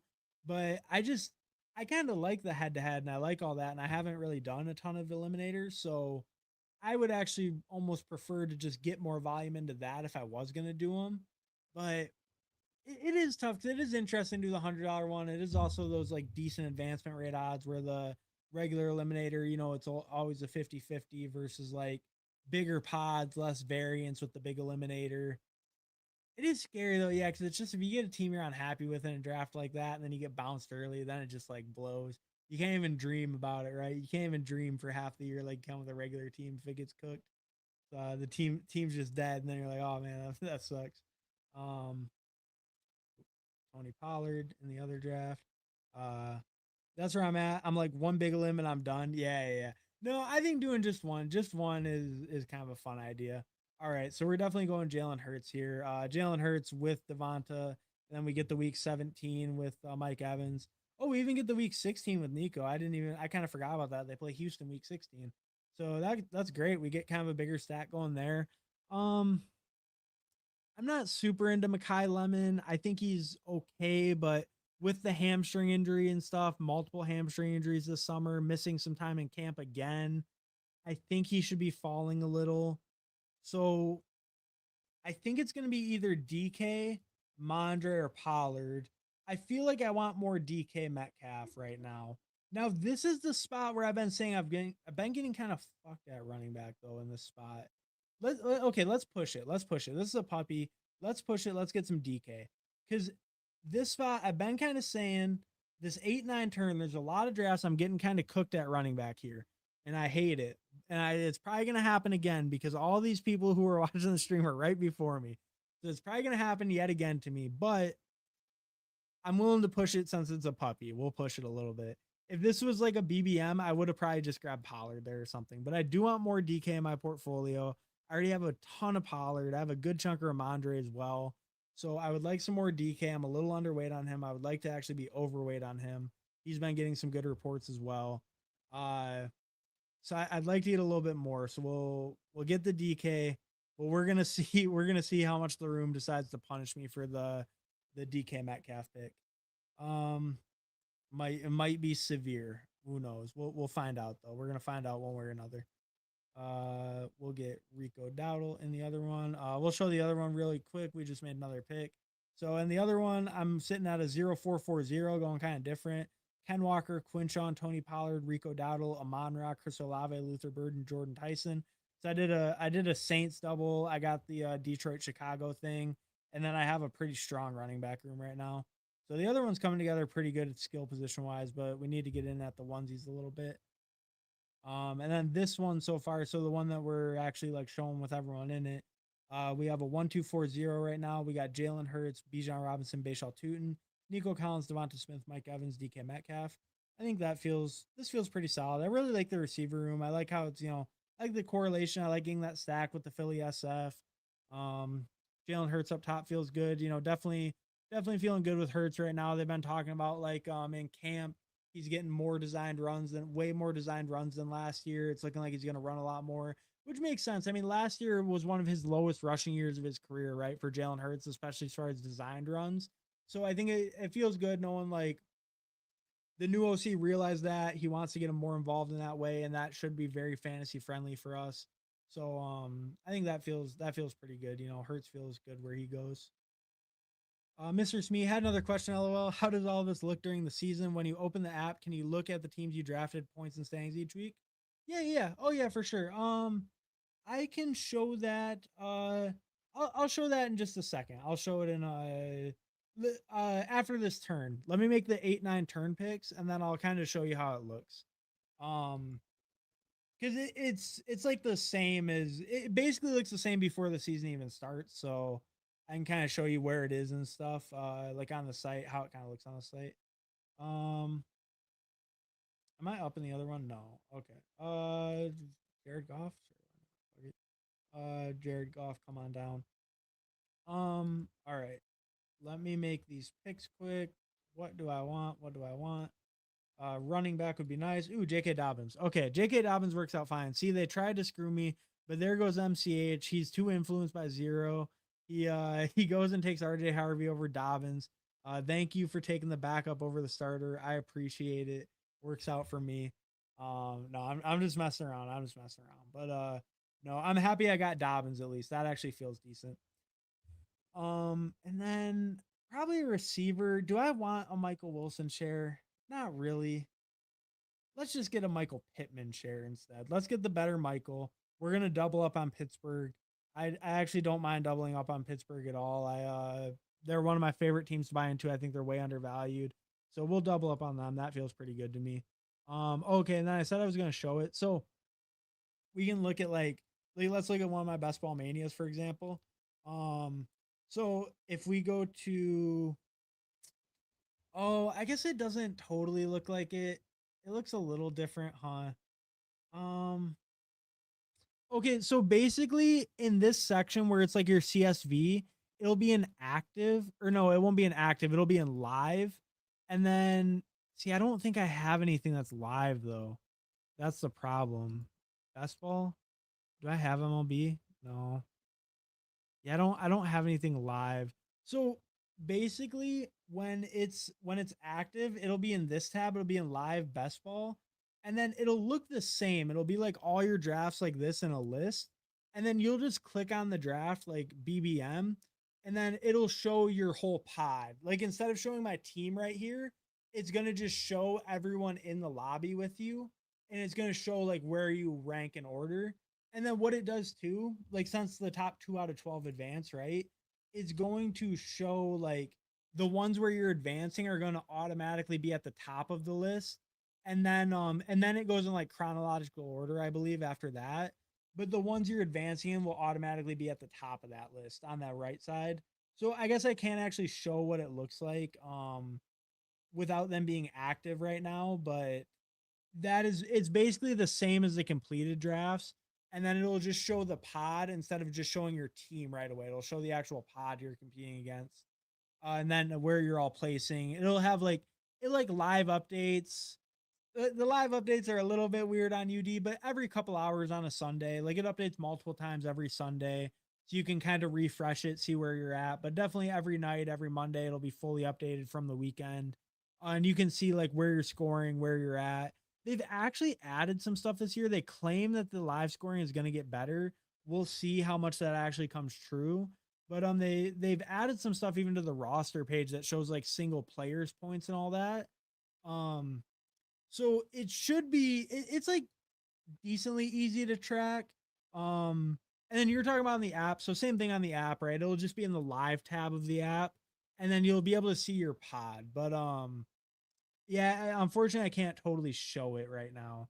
But it's basically the same as looking at the completed teams. The hate on Hurts has gotten out of control. People are treating him like he's a Tim Tebow level passer now. I know it's crazy because I'm a little bit of like a Hurts hater as a passer, but like, yeah, like people really are. I don't know. People really are hating on. I think just the Eagles. People are so down on the Eagles, right? As a whole, just for being. I don't know, just for being so bad last year, I guess, right? Like, and they were bad last year, but it's just like people are just so down on them. It's crazy. Um, yeah, I don't know. Yeah, like so much of it was probably just that offensive coordinator they had, like Patullo, and just like a bad system. What do I want here? Do I want a receiver? Hmm. Actually, let's get Kincaid. I feel like I really want more Kincaid. I really need to get some more of him. So let's pull him up a little bit. Usually it's Kelsey over him in a vacuum, but let's get some more Kincaid. I definitely am gonna pick one of these receivers. He doesn't pick any receivers. Okay. Man, do I want Jacoby Dobbs? I don't think I want Jacoby. I think I want Dobbs. I think Dobbs, he's been getting some good talk too. Like he might be kind of that big slot in New England. He might get a lot of work in that sense. So I think Dobbs could actually be a really big winner in New England. I think, best passing offense he's ever went to, obviously. I think they're just talking about using him more in that like big slot role, kind of easy layup targets. He can kind of work in the middle of the field. So I think I'm really liking buying into Dobbs right now. And I really just want piece of that Patriots offense, great offense. I think he could really succeed in that role. Um, yeah, I think I want to just buy into that Patriots offense right now, though, even more. So that feels pretty good. But yeah, the hit on Hurts is kind of crazy right now. Thanks, man. Hey, no problem, Mr. Snee. No problem. Anytime, anytime. Thank you for stopping by, for chatting. It's always appreciate, brother. Um, but yeah, no, and I mean, I'm always happy to, I'm a veteran. I'm a veteran of the Underdog site, so I'm always happy to try to help someone navigate the confusing site they put together at times. Sometimes it's not super what's the word, intuitive, not very intuitive for how to find your stuff on the site or how it looks. They like to have a lot of menus and different places they put it, but yeah, yeah, no problem. I don't mind, sharing the esoteric knowledge you gain over time just by using the site so much. Bro, they'll update the site all the time and just make it I don't know, make it weird. It's like you think you know where something is, and then you try finding it again, you figure out they did an update or something. But yeah, but no, it is pretty easy to track, and I will give it to Underdog. They've been improving the live tracking. I still think like sites like DraftKings are better at live tracking your lineups for sure than Underdog is. They have a better system of it for like actual live scoring and updating it. But I do think Underdog's made improvements, and it's cool too. They'll have like the overall leaderboards and stuff now too, because in BBM, or we're not in BBM, this is a puppy, but in like Best Ball Mania, there's also a prize for the highest scoring like regular season scorer, right? Like weeks 1 through 14. I believe if you're the highest scorer, it's like 100 grand up top or something for the highest score weeks 1 through 14. Um, so yeah, like if you're that person that have like an overall leaderboard, so you can see that stuff too. So they do make it kind of nice for that. Like they have put in effort and made it a lot better system than it used to be. So that is definitely good. And they claim to have made even more improvements this year. So we'll see how that goes. But yeah, yeah. So hopefully the experience gets even improved a little bit more. That would be nice. Um, all right, what am I looking at here? I am looking at CJ Stroud for sure. Right? Yeah, yeah. CJ Stroud would definitely be the pick. If he makes it. If not, it'd be kind of unfortunate if not. Would this guy want my CJ Stroud? Would MCH want my CJ Stroud? You son of a bitch. You son of a bitch. Wow, what a piece of shit. Uh, Not actually. No, I don't care. It's all good. That just gives me a reason to diversify to more Daniel Jones. We diversify to even more Daniel Jones on stacked. Hell yeah, brother. And then we're getting Aaron Rodgers obviously on this build. Um, if he gets sniped, we end stream. Just kidding. But no, no, that feels fine though. I don't mind getting dimes there. What do I want to do? All these tight ends have the same bye week as Dalton Kincaid. This bullshit. Tyler Algier. Tyler Algier. Yeah, why not? Why not? I wouldn't normally pick like Chig or Brenton Strange. They both have the same bye week as Kincaid, which isn't the end of the world, but I don't love it. Um, and I don't mind waiting on tight end. I kind of wanted to get back in at running back, so I think Algier there felt pretty good. He feels good as a fourth on this team, so I think that kind of makes sense. That was a little bit of a weird spot though. The CJ Stroud pick threw me for a loop, if I'm being honest. That had me have my brain in the blender for a second. So, fantasy fitness doing me harm. You think you know some people, you think people are your friends, and then that's what they do. They stab you in the back. No, but he set it up. He had Jaden Higgins. So it makes sense. It makes sense what he did. What is he doing? What is this guy doing? Let's see. He has the burrow, the chase with the flowers. Yeah, yeah. He was setting it up. He was setting it up. He knew what he was doing. Just trying to put me in pain. Um, but yeah, I don't mind dimes though. Dimes is cool. We're still gonna try to get Rogers on the way back, hopefully. If not, I mean that one would kind of hurt because we have the double. But but you know, if it happens, it happens. That's why we grab dimes just in case we get some insurance if Rogers doesn't come back. You know, with Jalen Hurts, it's not like you necessarily need a third quarterback all the time, but I think it feels okay getting the third quarterback. Um, I think yeah, it never feels like bad getting the third quarterback, especially when I kind of bought into the offense a lot to maybe add Rodgers onto this team. I had a double. Oh, do you have Monty too? Fair enough, fair enough. Monty doesn't even catch that many passes, bro. Does that even count as a double? He doesn't even catch that many passes. But no, I'm just being salty. I wanted my CJ Stroud with my Nico Collins. Now I'll never get it. Um, no, I mean, yeah, it is cool though. I'm not really sweating CJ Stroud that hard, and I did only have a single stack to be fair. It was Nico, but it was only a single, so it's not it's not too bad. I don't really mind. Is this guy about a okay? No, he only had one quarterback. I was scared right there. I saw Bryce Young went. Does that mean Rogers? Yeah, Rogers is the next quarterback. So we'll see. We'll see if any of you guys want to just snipe him on me and reach. That would be messed up. But what else do I like? I like Schultz. I like Hockenstein. I hate Aranda Gadsden. I hate Ryan Flournoy. Ooh, Trey Harris is kind of nice. Um, Jaden Blue, probably not. Zach Branch would be interesting. Malik, Dontavius Wicks. Yeah, all those would be good. Hopefully it's Rodgers with my double stack. But if not, okay, we get Rodgers. We're just gonna lock him up. We're not even gonna give this guy the chance, not even gonna give him the opportunity to do me dirty like that. Um, yeah, we're just gonna take Rodgers right there. That feels good.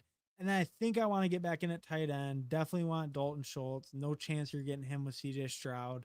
Um, but no, Dalton Schultz is actually my favorite tight end pick there by quite a bit. I think it showed even. I have a good exposure on Dalton Schultz. Other draft is on the clock. What do I want to do? Let's get Zach Branch. Took Zach Branch the other one. But yeah, Schultz, I have almost 20% Dalton Schultz. I'm super into Dalton Schultz. So, you know, no, nothing about trying to snipe the Stroud guy. I just love me some Dalton Schultz. Almost 20%. I think he's one of the best tight end picks on the board. Absolutely great value. Just, you just look at his volume last year, right? It's over 100 targets, 82 catches, 777 yards, 3 touchdowns. I like to bet on the offense as a whole to be a little bit better this year. You know, maybe he does lose a little bit of that volume with like the emergence of Noel or Jaden Higgins. But I think if the offense just gains a little efficiency, maybe he gets more than 3 receiving touchdowns, right? And that kind of makes up for it. I just think just as late as he goes with as good as his role is, no one to really push him for that tight end one spot. I think Schultz just always feels like a great pick. I mean, the offense was terrible last year and he was still pretty good. So I think he just always feels like a really solid pick to me. All right. And then what do I want to do at oh sorry, I was looking at the other draft, my bad. Um but yeah, no, I mean I think that feels pretty solid. It's still got 3 QBs. Daniel Jones unstacked.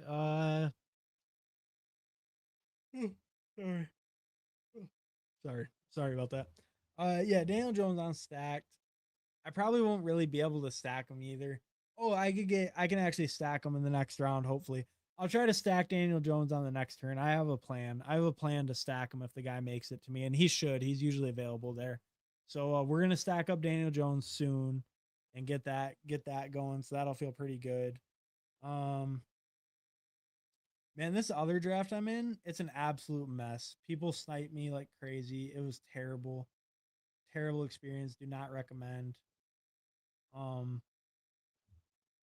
But yeah, we can actually we'll show it real quick. We'll show this other draft because it's at the same time, but no one's in here.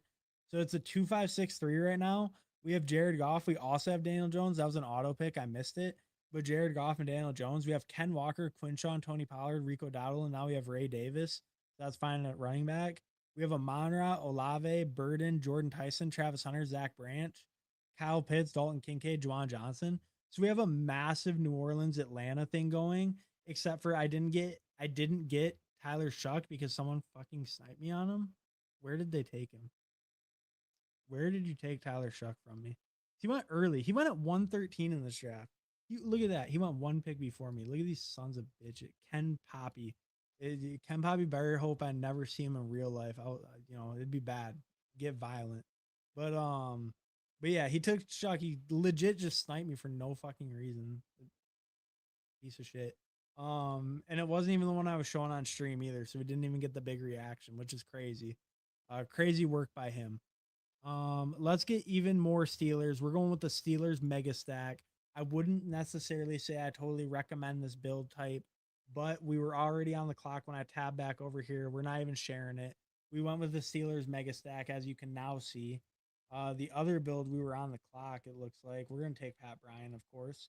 We're going to grab Pat Bryan in that one. But yeah, Pat Freiermuth there. Sam Roush goes, this guy knows ball. Holy shit. Man, he knows ball. Yeah, Caleb and Goff with Sam Roush and Laporta, big stacks, big Chicago, Detroit. That guy knows fucking ball. Seth McGowan in the 17th, Sam Roush in the 16th. He wishes this was a 20-round format. He should play over on DK so you can get more of these deep sleeper sharp ass picks in. Kalon Black. Oh no. Oh, I said we're gonna stack them up. Yes, we got it in. We stacked up Daniel Jones. It might not say that Keenan Allen's a Colt yet, but I promise you he is. So we're getting Keenan Allen stacked up with our Daniel Jones, our naked Daniel Jones, naked no more. It might not light up because it's not official, but it's as close to official as we can get right now. But no, I mean, I do legitimately think the most likely landing spot for Keenan is the Colts. At least that's been kind of the most rumors and all that. And especially with the injuries to the receiving core right now, I think it's somewhat likely that he's a Colt, or at least the most likely out of any team that he's a Colt. So hopefully we got a little stat going there with Daniel Jones. That would be nice if we got that late stat going. That was what I was thinking of earlier, actually, when I said I was going to stack them up. So at least we got it in just in time. We remembered. If you ever see me draft Sam Roush, call the police because my account's been hacked. Yeah. Especially if I ever see you take Sam Roush in the 16th round. See, what I want to know, who is the 18th rounder?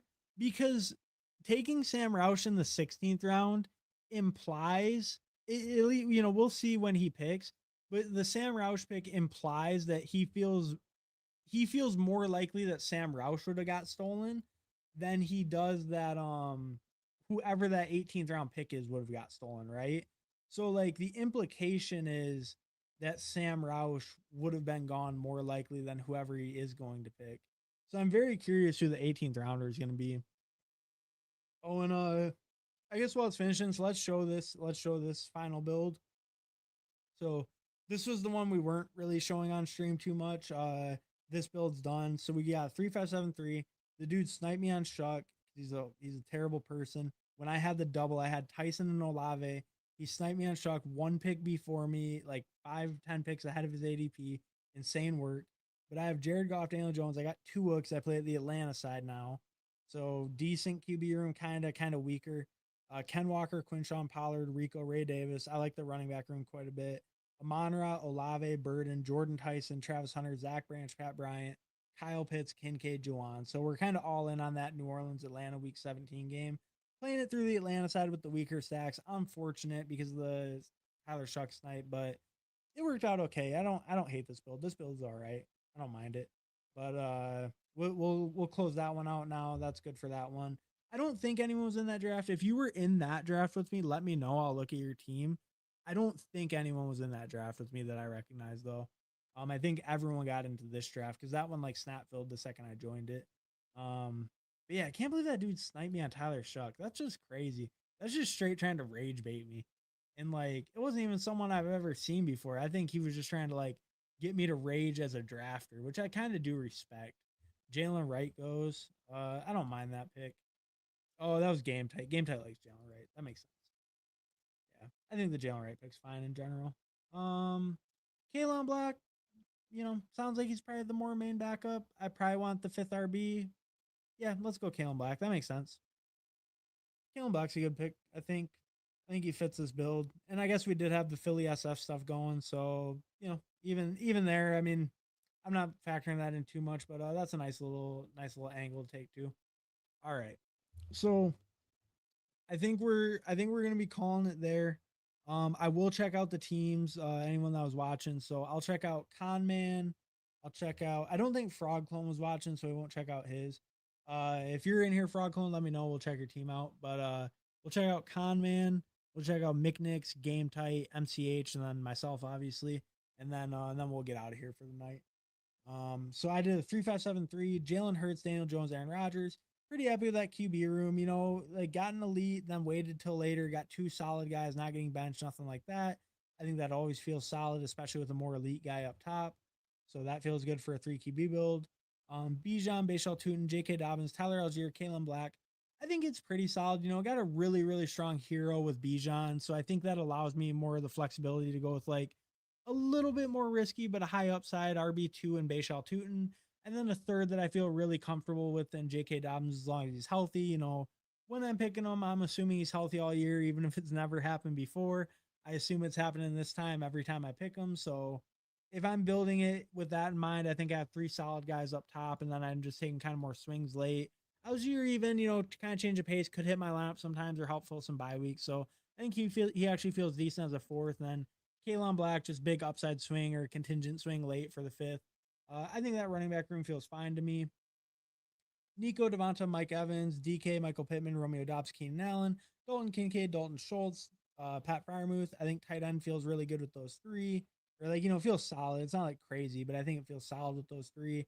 I like Kincaid and Schultz a lot together. I think that's a really nice pairing where it's like Kincaid's going to be maybe more inconsistent, maybe more like spiky. Like some weeks he gets less route participation, some weeks he gets more. But then Schultz is kind of that steady Eddie guy, so I think they fit together pretty nicely. And then Fryermuth at the end too, just for some upside. And then I think receiver actually feels really solid too. Like I like my top three a lot. I spent good capital early, got some correlation, some stacks as well with that.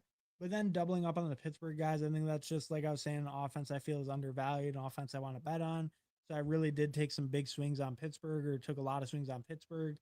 Romeo Dobbs I like a lot as my sixth receiver. I think that feels really good as my sixth. So I think receiver's super solid. Keenan at the end, hoping he's a Colt to kind of give me some correlation there, give me a stack. Yeah, I think it feels pretty solid overall though. I think yeah, I don't see any super weaknesses on my team. I think running back is the most questionable position for me. Bijan obviously carrying as the true hero, I think helps with that. That makes it feel a lot more comfortable. But I think running back could definitely be the part that lets me down, the part that kind of kills the team. But if Bashal Tootin works out and if Dobbins stays healthy, then I mean I think it could really crush. It could be really solid team. It just kind of depends how those two do. But I feel pretty okay with the build overall. Pretty happy with it. Um, have a great night, man. Good luck. Good luck. Hey, yeah, you too, Drew. Hey, I appreciate you stopping by, chatting. Always appreciated, brother. Always appreciated. Um, but all right, let's check out the rest of the teams. Con Man. So yeah, we'll start over here and then come over. Conman 2583, Josh Allen, Jackson Dart. Definitely really good two QB room. Totally good stopping at two with them. Genty, Omarion, Jadarian Price, Jordan Mason, Tank Bigsby. Like the running back room quite a bit. Really strong double anchor. And then you get a third who's like kind of the same thing as like my Tootin pick, kind of a similar range. Where like yeah, like there's more question marks, could go a little more up and down, but in the scenario where he works out, like he's a really strong third, you actually got a pretty strong fourth as well, like who has a chance to really take over his backfield. And then just the big contingent swing on Bigsby. So I think that's a really solid 5 RB room. That looks good, like that quite a bit. I really like the Mason as a fourth. I think that feels really solid. Ed McConkey, Rome, Jaden Reed, Cortland Sutton, Rashid Shaheed, Trey Tucker, Cyrus Allen, Tyquan Thornton, likely Barner, Kenyon.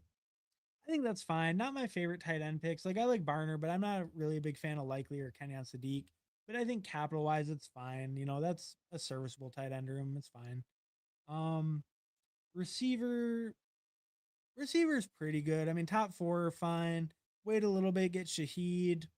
Then get Tucker as a 6. I really like Tucker as a 6 personally. Like I actually really like him. I was saying that earlier too, but like him as the 6 quite a bit. So I think receiver actually feels fine overall because you did get some good mid range capital, some decently early capital with Ladd, then kind of pounded in the mid range with Rome, Reed, Sutton, kind of all in a row. I think that's pretty good. And then Shaheed and Tucker as 5 and 6 actually feels decent to me. So then got a little bit extra volume, got some KC pieces. I was seeing you just kind of wanted to make the bets on kind of the KC tertiary guys. I think that's fine to make the bet on those guys. You did have some Denver stuff going too, I guess. So that's a little bit of a game stack, right? But yeah, I think this feels pretty good overall. I mean, I would say the pinch point would probably be like wide receiver. It's maybe like some of these guys are a little scary. Like Sutton's getting the talk right now. Like, oh, what if Pat Bryant takes his role? I'm not sure how much I believe in that, but I do kind of like Pat Bryant. Jaden Reed obviously could be a little bit less consistent. So I think receiver could be like your kind of like pinch point, if anything, but it feels pretty solid to me. And I think you got enough volume. You kind of like kept kind of getting volume all throughout different ranges. I think the team feels pretty good overall. Tight end's a little bit on the weaker side, but like tight end doesn't really matter. It's the least important position by a lot, so I don't mind that. So pretty solid team overall, Con man. McNix, right? Yeah, McNix. 3573, Jaden Daniels, Baker Mayfield, Michael Penix. That's a good QB room. I think Jaden and Baker is totally fine on their own, like with just those two. So throw on Penix. You probably had some Atlanta stuff going on. Yeah, Drake London. So yeah, throw on Penix with the stack. Totally reasonable there. Like the QB room. Christian McCaffrey, DeAndre Swift, Ramondre, Ja'Cory, Dylan Sampson. Like that quite a bit. Pulled up Ja'Cory a little. He's a real hot name right now. So I mean, I get why you would do it. Um, I think that's really solid. You kind of went like kind of double anchor, but like a real hero up top. And then I think a really strong two with Swift. I like Swift where he goes a lot. A lot of those fifth round RBs I like. Um, Ramondre as a 3 is really good. And yeah, Ja'Cory as a 4, I think feels solid, especially right now. I think he's getting a lot of hype. Obviously, the Laramie Tunsil injury, it's making me a little bit more hesitant to like super buy in on Ja'Cory and the hype, but I think if he's going to be the lead guy on a really efficient rushing offense, even if they do have a battle line, like just having Jaden, they're going to have like increased efficiency from that rushing quarterback. I think that feels good as your fourth. I think it makes sense to pull him up right now. He's getting a lot of steam. Samson as your 4, as your 5 feels good. Contingent upside, and he's a good receiving back, so that feels fine. So good running back room, like that quite a bit. Drake London, Olave got the game stack there. Terry McLaurin, Chris Godwin, Khalil Shakir, Zach Branch, Pat Bryant, Goddard, Strange, Ferguson. Really strong tight end room. Receivers, I think receivers are pretty good. I like the top 4 quite a bit. I'm not a big Shakir guy, but I think he feels good as a fifth. He's solid. He'll probably help you advance. He just doesn't really spike much, but I think as a fifth, he's reasonable. Like that fits in good. You have a strong top 4. So I think that feels fine. Then he just took some swings on younger guys with Branch and Bryant. I think that feels pretty good as the, 6 and 7 guys. Uh yeah, no, solid team mechanics. I think yeah, nothing real weak about it. I mean, yeah, yeah, no, this is a solid, just well balanced team. I think well balanced. You got some early capital at receiver, top 3. Wait a little bit, get in on Godwin, wait a little bit, get in on Shakir, then wait a long time for the last 2. Yeah, that makes sense. Yeah, I don't see any real weaknesses on this team. I think it's a real nice solid build, McNicks. Solid team. Like it. Game tight 2574. Stafford, Malik Willis, little on the lighter side, but it's fine to get by. I think that's reasonable. And I'm a little bit of a Malik Willis hater, this, but I think with those two, you're fine. It's reasonable. Jeremiah Love, Travis Achan, Jalen Warren, Blake Corum, Jalen Wright. That's a good running back room. Kind of a double anchor with Love and Achan or ETN, however you want to say it. But then I was seeing people on Twitter getting all mad about people saying the Achan because they say people are saying it, try to sound smart. I just think it's funny. I just think it's funny to call him Travis Achan or Achan the Travis variety.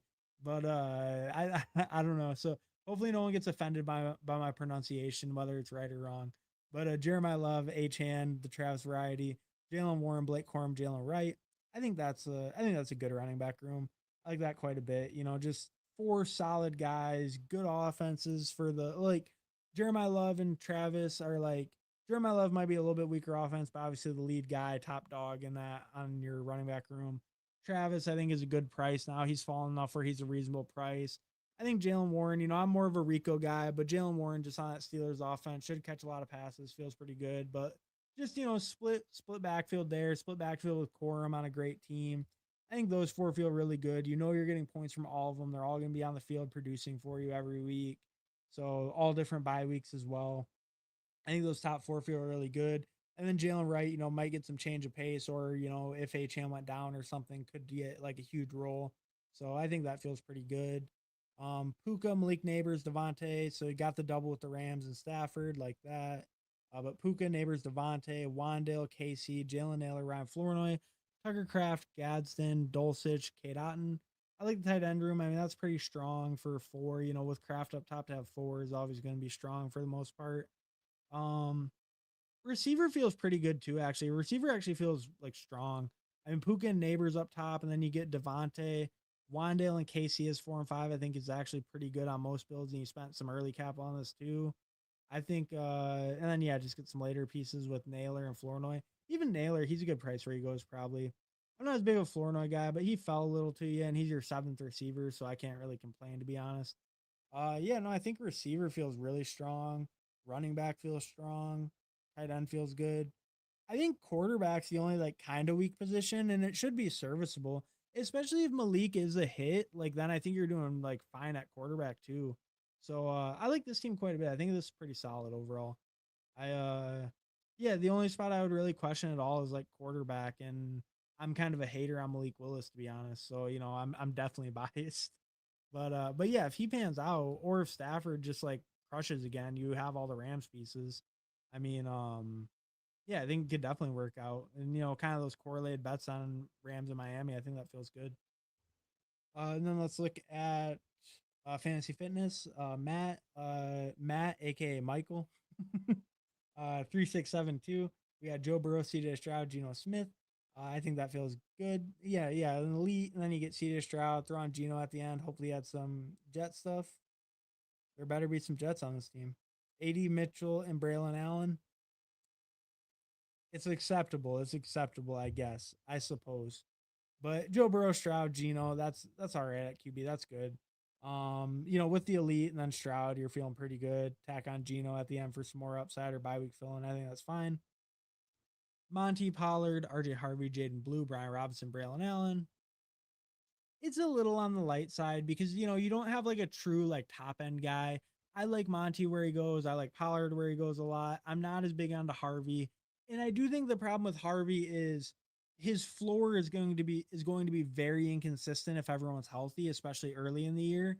So I worry a little bit like with Monty and Pollard up top, just not really having that top end production.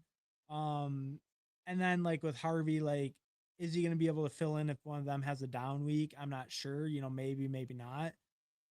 So I think the running back room is a little bit on the lighter side, maybe lacking some upside as far as like your actual starters.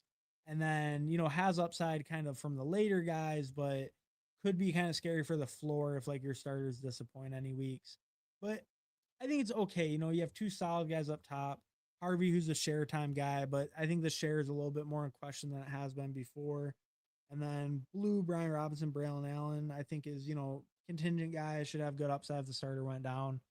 So it's okay. And the two starters up top should kind of carry it, but it does feel a little bit thinner for the floor. Jamar Chase, AJ Brown, Zay Flowers, Michael Wilson, Jaden Higgins, Jacoby Myers, AD Mitchell, Loveland Chig. So really strong tight ends, obviously with an elite, and then Chig. Receiver, so you went with 3 straight to start. So really strong start. Wait a while, get Michael Wilson, Jaden Higgins, Jacoby. Really, really good price on Jacoby Myers. I like that quite a bit. So yeah, receivers really strong because you got super strong top 3. Wait a while, go like 3 straight again, basically. To get your 6th as Jacoby feels great, especially with that start. And then 80 at the end, just to get that kind of Jets thing going, like you were doing, got a good value on him as well. I think it feels pretty good overall. I think if anything, like I was saying, running back might kind of be the pinch point, but I think it feels okay. Like it should be viable. And if any of these later guys do really hit, then I think you're doing pretty good. But I guess I just worry like the upside, I guess, for these guys on the year. Like it feels more like like they're more like consistent. They are the starter. They should lead the team in touches, but do they have much upside on their respective offenses? A little hard to say. Maybe Monty does. Joe Mixon put up a pretty good year 2 years ago, but I think if I was nitpicking, that would probably be the only thing is like the running backs feel okay, but not great. But the receivers feel really strong. You have an elite tight end and quarterback feels pretty strong. You also got an elite there. So I think it feels pretty good overall. Mick Nix, thanks for the reviews. Always, man. Always interested in hearing your thoughts. Oh yeah, of course, of course. Hey, and thank you for drafting with me. Chatting. Always a good time. I messed up in this. Misclick on Otten. Ah, got you. That makes sense. Yeah, because I don't really. Yeah, because I didn't really get the fourth, but I didn't like hate it. I will say, game tight. Like, you don't really have any big weaknesses on your team, so I don't even hate that you went with the fourth tight end. I guess it would be if you wanted because like I think if you want something else, it'd be like quarterback.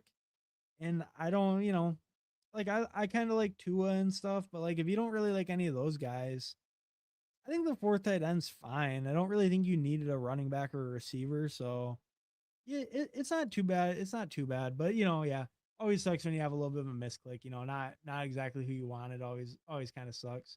But yeah, I think it's fine though. It's not like you really needed a different spot or something really bad. Fantasy fitness praying. um, pray for the team. Hey, I mean, well, hey, hopefully it's two of us making it out of this pod. But all right, well, hey, thank you guys so much for stopping by, chatting, drafting. It's always a good time. I had a lot of fun. We were on here for a while, ripped a couple different drafts and stuff. So always a good time. Always a good time drafting with you guys and chatting. I always enjoy it. Let's check real quick. Is anyone else live? We can drop their link quick if anyone else is live. Doesn't look like it. Looks like we made it. We made it to the end of the night. There might not be any more best ball streams going right now. But hey, thank you everyone for stopping by, drafting, chatting with me. Always a good time. Peace out, everyone.